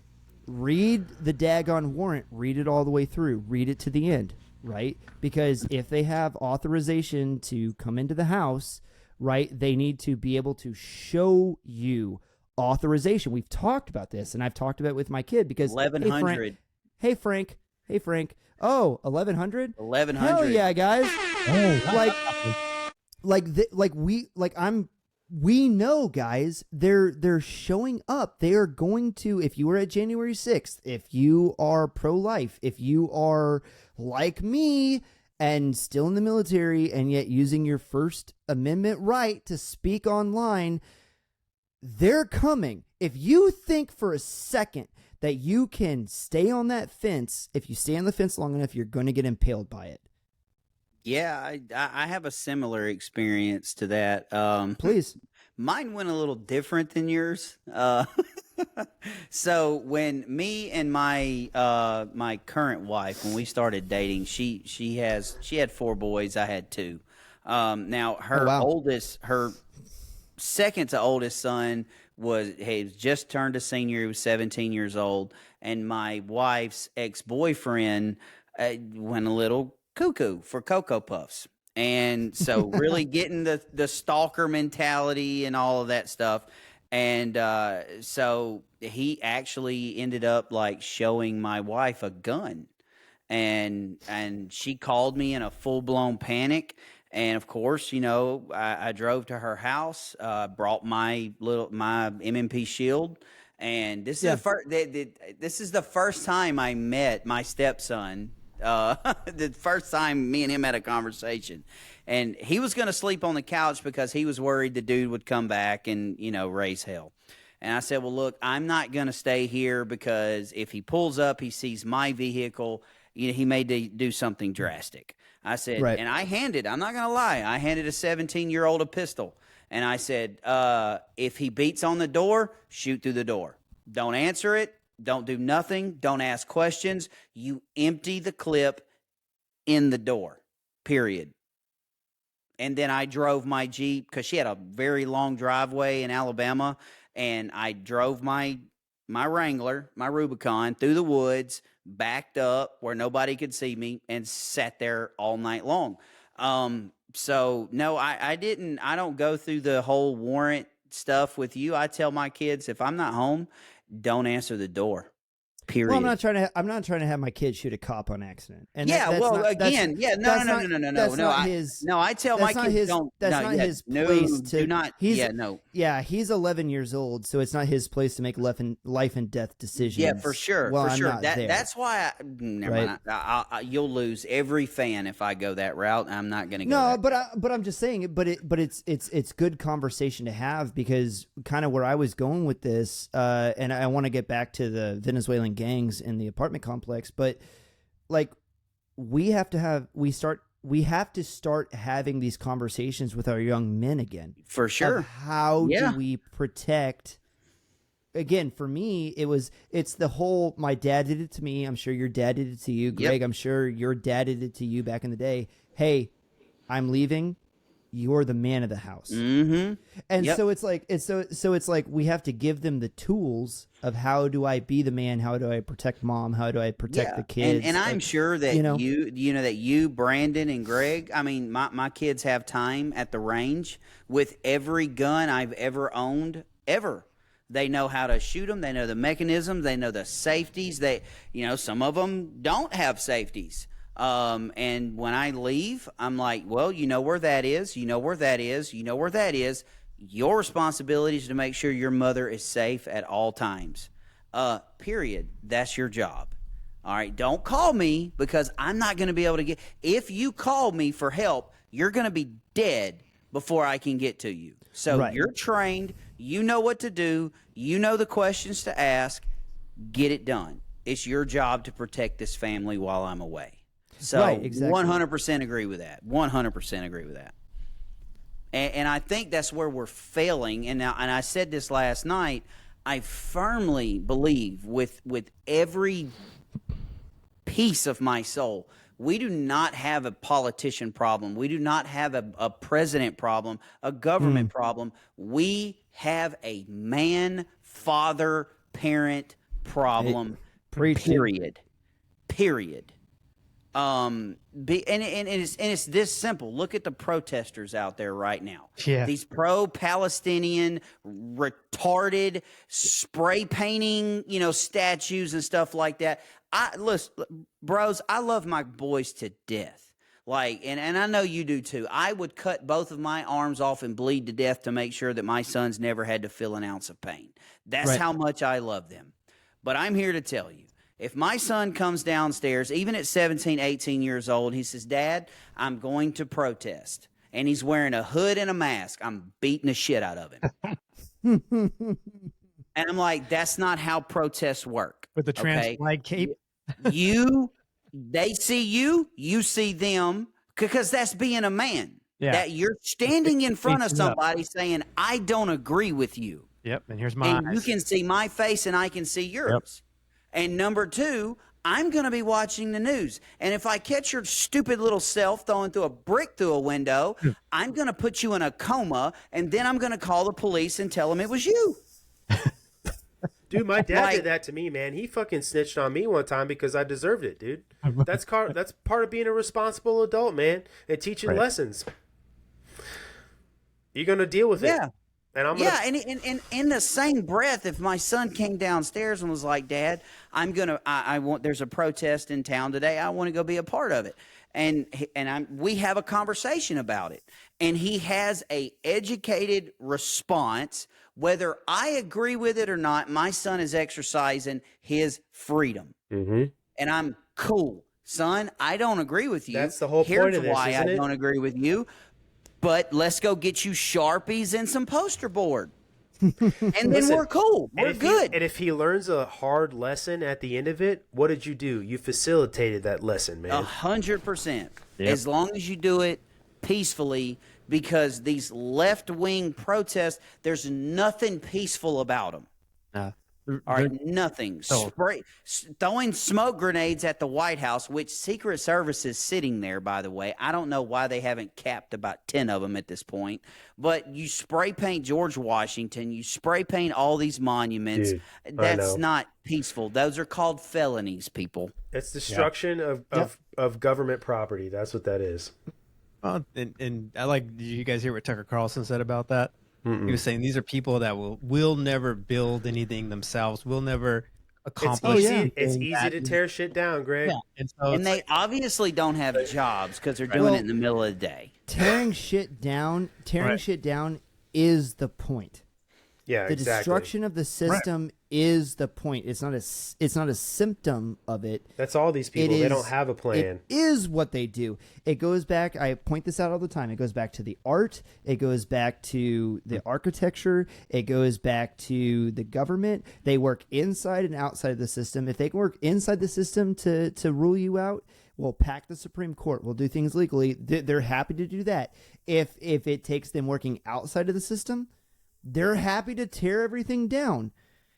Tearing down our beloved culture is the point. Well, right? I just want to put an exclamation point on it. Yeah, That and is I'm going the point. I want an exclamation point, your exclamation point. I think okay, First Sergeant. I think that as Americans, we have forgotten how beautiful this country can be and how it was founded. The reason we're a melting pot and the reason why it can be so beautiful is if I go to Germany and grab 10 people, 90% of them are going to be the same. They're going to be Germans that believe a certain way, speak a certain language. They're going to be the same. Japan, same thing. China, same thing. Korea, same thing. You come to America and you grab 10 people, there's no telling what you're going to get. And it can be beautiful. You got 4 guys right here from 4 different backgrounds. Your strength is my weakness. My weakness is your strength. And if we put all of those differences aside and come together like after 9/11, we are the most dangerous country in the nation and nobody wants to dick with us. But we 100%. have forgotten that. And that is exactly what the Democrats and the left wants to do. They want to pit me, a Southerner, against you, a Northerner, or an African American, because let's be real, you hear this accent as an African American, and I got a Klan robe in my closet. Right. All right, because I'm a white dude from Mississippi white, with a Todd? Southern accent. Yeah, yeah. But so, like, it could be... we could be a beautiful thing if it's done the right way, the way that the founders intended it to be. And to take it back to the Bible, right? It says, as iron sharpens iron, so one man sharpens another. And we can all be better because of it. But it also all goes back to masculine ideals. And right? and as I like to say, dude, it is the marketplace of free ideas. John Stuart Mill. Yeah. All right. So with that, I think we finally figured out the headlines for tonight. So what we're going to do is we have a couple of people in the comment section that we have to call out, guys. And, you know, we have soundboard to do Lord, I'm going to call you out. You're a turd. Yep. So Turd we got bird. to do it. We got to do it. We're going to rotate I over. love you We're like gonna- a play cousin, you know it. I love this episode.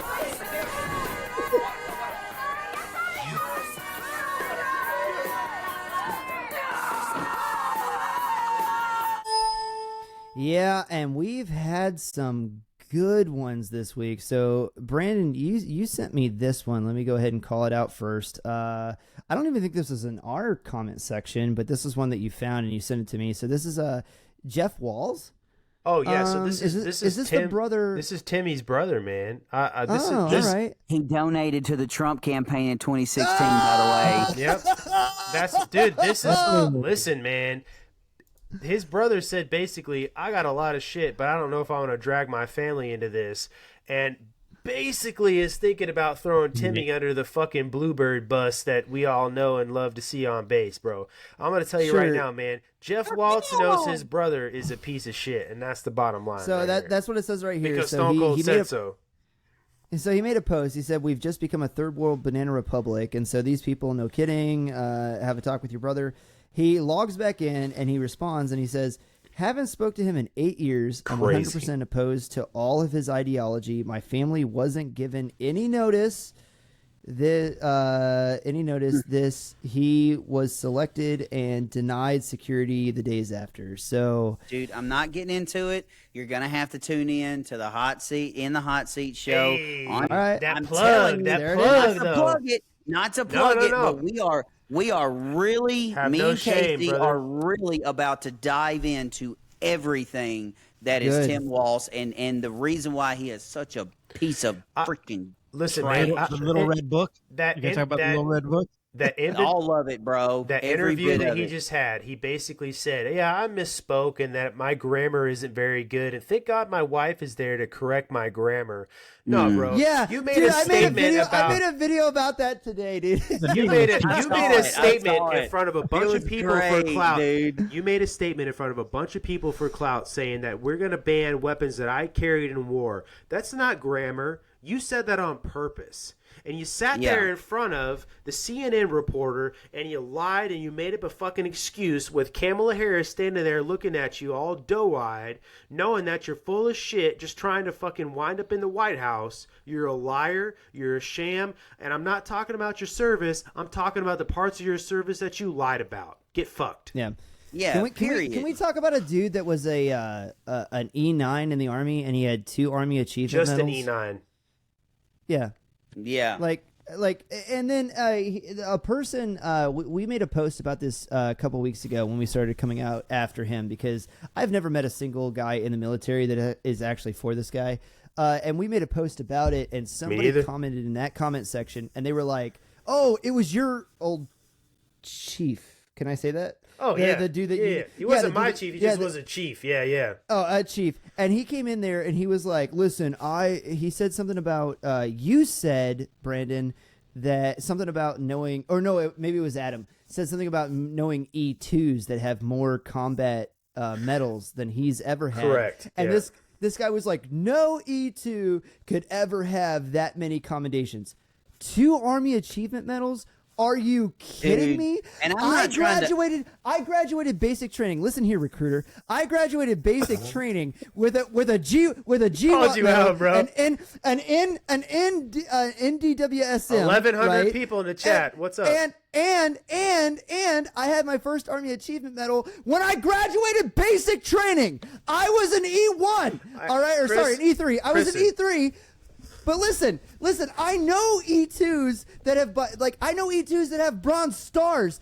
I know an E3 that got the Congressional Medal of Honor. Bro, that's right? because Listen. as an airman, as a big A airman, bro, okay, in the, as we like to say, the one mistake Air Force, dipshit senior NCOs like this person in the comments couldn't fathom anybody at that level having any sort of achievement because they think they're better than everybody else, and the Air Force is so good about not giving... Dude, listen, I interviewed somebody on our podcast a long time ago, Chief Master Sergeant Rob Gutierrez with an Air Force Cross. This dude let an Army medic reinflate his lung twice to keep calling in CAS, saved a bunch of fucking soldiers, okay, while fucking letting an A-10 just absolutely obliterate the Taliban with a fucking round through his chest, and then ran 10 miles to his evac point, okay, combat controller, U.S. Air Force combat controller.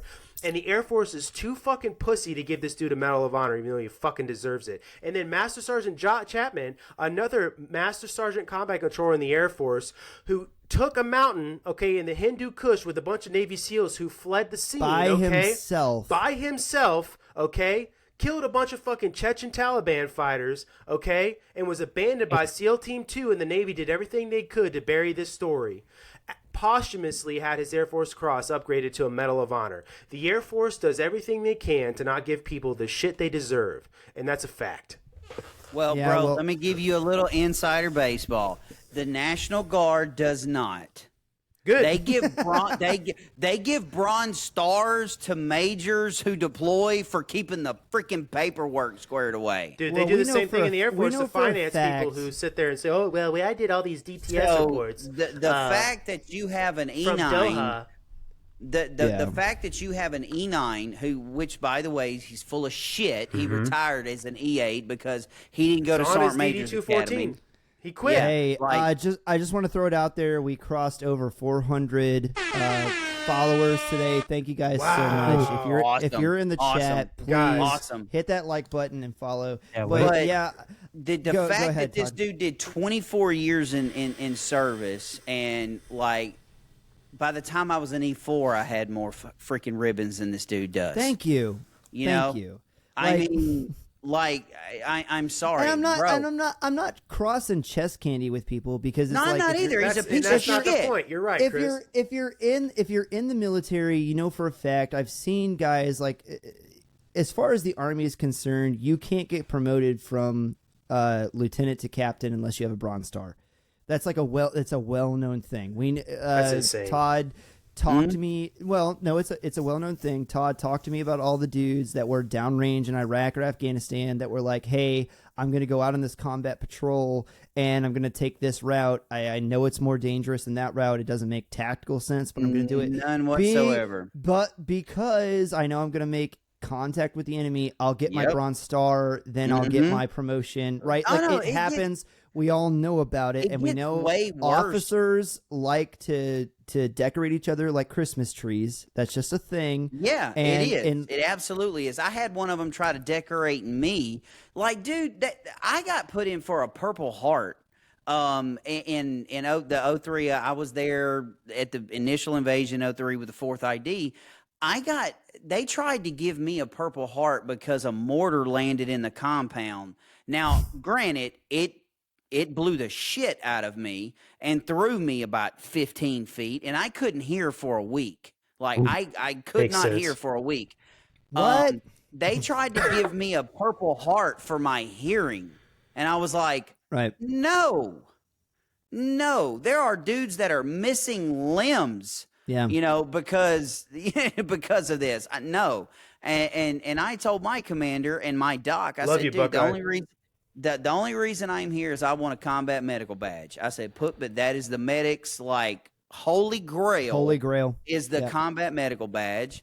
But no, you had majors, captains, lieutenant colonels getting Bronze Stars who never left the wire just because of what Chris said. They want a Christmas tree and they want shit up to their collarbone. Fruit salad. You know, So a really good point. I saw somebody take a picture of General Milley. So glad that Trader he's Milley. now that he's out of the military. Thank God. Bye bye. They took a picture of that guy and they juxtaposed him against Dwight D. Eisenhower. Right. Coming out of World War seen II. that. And you see how many medals Dwight D. Eisenhower had as the Supreme Allied Commander. As a 5-star. As the first ever 5-star general, because they created that rank for him, and then against General Milley when he was a 3-star general before he ever got into the Pentagon. And look at the rim and rack difference. It's amazing. Look at the difference. Well, that's because that generation didn't do it for the medals. They Right. did it, and this is what I tell people that ask me throughout my military career is like, man, are you thinking about your family when you're over there? Are you thinking about your dad, your wife, your children? I'm like, no, not at all. I'm thinking about my guy to my left and my guy to my right. That's all I'm thinking about. I'm thinking about this mission today. Like, I'm don't thinking get me about wrong. this patrol. I love you and I love the Right. American people, but we don't do this shit for you. No, thinking we're not thinking about y'all at all. I'm thinking about my black and gold plan. I'm thinking Yeah, about that's my it. what's on the op plan. I'm thinking about what's on my radio op sched. I'm thinking about my med plan in case something happens. I'm thinking about where all the med bags are placed. Like, yeah, that's what I'm thinking about. Like, Yeah. honestly, I'm my not thinking family, about the American people at all. yeah, in any I love way. you guys. Like, Yeah, I love all of you. But and I tried to explain it to my father. I was like, because if I think about my wife, I'm There it gonna is. get Yes. killed. Thanks, Greg. Thank you, Greg. Exactly. Look at that picture. Look at it. That is so won a war. Yeah, oh yeah. Lost. By the way, it's not lost a war. Lost 2 wars. Got that like guy 8 did. rows. The United States' longest war. Yeah. That is. Thanks for pulling that up, bro. Hey, I'm going to call the Perfect Chinese fact and check. let them know what's going on. Oh my God! Is there not a better example of treason? You know what's crazy? If you ever looked up the definition of treason, it is so narrow, and that is something that the founding fathers made sure was that narrow, just Right, so you could never have a dictator use a broad sweeping brush to say you're a traitor for. But in my eyes, it is traitorous. Yeah, and now that I have, because I made this statement on Instagram and on TikTok and got destroyed for it. Like, I'm talking about dude was like, if I knew where you live, I'd come and kill you. And I was like, all right, good luck. Bring it on. Dang. Anytime you think But you're Say man. less. like- say when. like- Say when. So it was, yeah, but dude, don't me. Tommy Anyway, Huckleberry. two things is number one, when Donald Trump was talking about the Medal of Honor versus the whatever Presidential Medal of Freedom. All right, he said in quote he said, the Presidential Medal of Freedom may be a little better than the Medal of Honor because girls that win the Medal of Honor, they're either missing limbs or they're severe, like riddled with Has there ever been a PTSD. female win the Medal of doubt Honor? it. That's a good one. Hold on. I Or don't they're think so, either but riddled let's find out. or they're dead. Whereas the Presidential Medal of Freedom, they're completely healthy human beings. And then all of these jackasses come out and go, he's disrespecting the troops. He's saying that the Medal of Honor ain't nothing, that it's worth nothing. Holy shit, guys. Dr. Mary Edwards Walker is the only woman to receive the Congressional Medal of Honor, which she was awarded in 1865 by President Andrew Jackson. She was a Civil War surgeon How who about served that? for the Union and treated soldiers Boom. from both sides of the conflict. So there, you learned something new tonight. One woman. But and as a veteran, I explained what he meant. He was not degrading the Medal of Honor. Everything Trump said was right. I have never met, and I've got several friends that are missing limbs that are still struggling with PTSD that would give up every medal they've ever won to be whole again. And have their friends Facts. back. And that is what he was talking about. Yeah. And the second thing was he called General Milley and the other Kelly idiots. Well, now he's saying that military people are idiots. Look, just because you're a veteran doesn't mean you can't be a moron. Facts. Like, 'cause I served with case in point. Listen, and just because you were in the military doesn't mean you know how to lead people either. Exactly. Like, dude, I served with senior non-commissioned officers that I wouldn't follow to the bathroom. You know? Like, I'm just being real. So, like, you know, he says stuff like this, and I'm like, as a veteran, I'm like, dude, Trump, he gets it. My God, he gets it. I don't want to have a beer with the guy. I just want him to be a good president. So anyway, I think that wraps it up pretty good for tonight. Todd and then Greg, let everybody know where they can find you. Do all the shout outs, do all that stuff. We got 1,168 people in the chat. Let them know where they can find you. So my handle is the same everywhere: Instagram, Twitter, TikTok, whatever. It's Todd Spears 1776. I am live Monday through Thursday on Rumble with Graham Allen on Dear America at 9 a.m. Eastern Time. Or if you're on God's time, that's 8 Central. That's Central. That's God's time. And starting September the 3rd, we are unveiling... 1,200 people. Yeah, we are starting. Holy cow. Nice. Awesome. Starting September the 3rd, which is Tuesday, me and Casey, or the soundboard lord there in the chat, are unveiling our new show In the Hot Seat at 1 Eastern Time, 12 God's Time. So check us out there on Rumble, same network as Dear America. Looking forward to it. We're going to have a lot of fun. You know we'll be there, brother. We'll watch you. Greg, Yeah, please. Absolutely. Yeah. So if you guys are in the chat right now, or if you're just listening, go over to my channel, Generation Mars Podcast here on Rumble. I'll put the link in the chat if you guys want Yeah, please. I'll pin it. We are on Wednesdays, every Wednesday evening at California time, 6:30 p.m. Pacific time. But if you're on the East Coast, 9:30 Eastern time. And we do about an hour show talking about politics, throw some of the humor in it, go a little bit deep dive on a couple of things. You guys really love it. If you want to come check it out, I'm here. And Sweet. please, hey guys, had so much fun having you in the live fire tonight. Would you guys commit online to coming back and being a part of this again? Oh, anytime you guys ask. As long as Alabama's not playing, I'm good. Greg? Can we shout out the McGroin Nation too, bro? Like, my Please. goodness. 100%. Those guys, 100%. McGroin Nation is just epic. Yeah. Yeah, In every please. sense of the word. Listen, man, I have been with the McGroin Nation since last September, and dude, they always show up and show out. They do. Like, You guys- They y'all know rated how the much chat I love incredible. y'all. Yes. All You love guys- for McGroin. you guys are awesome. Buckeye McGroin, all you guys, man. Just Itchy McGroin said here in the chat, I found this comment and I thought it was good. LL, I'm retired 10 years and I still don't have any military stuff hanging in my house. Yeah. Don't have an updated ribbon rack and only have a single small I told him. Raider flag Yeah, we on were. my lanai. We were if I said that Lanai, right. yeah. No, we were chatting in the chat, and I told him to hit us up Yeah. on Facebook Messenger. Would love to learn about your service, Isha McGroin. Honestly, Yeah, dude, and I feel you, man. Like, and I don't anybody have in the one, chat, man. I don't have one single uniform from my career. Not one. Yeah. Not Anyway, not one.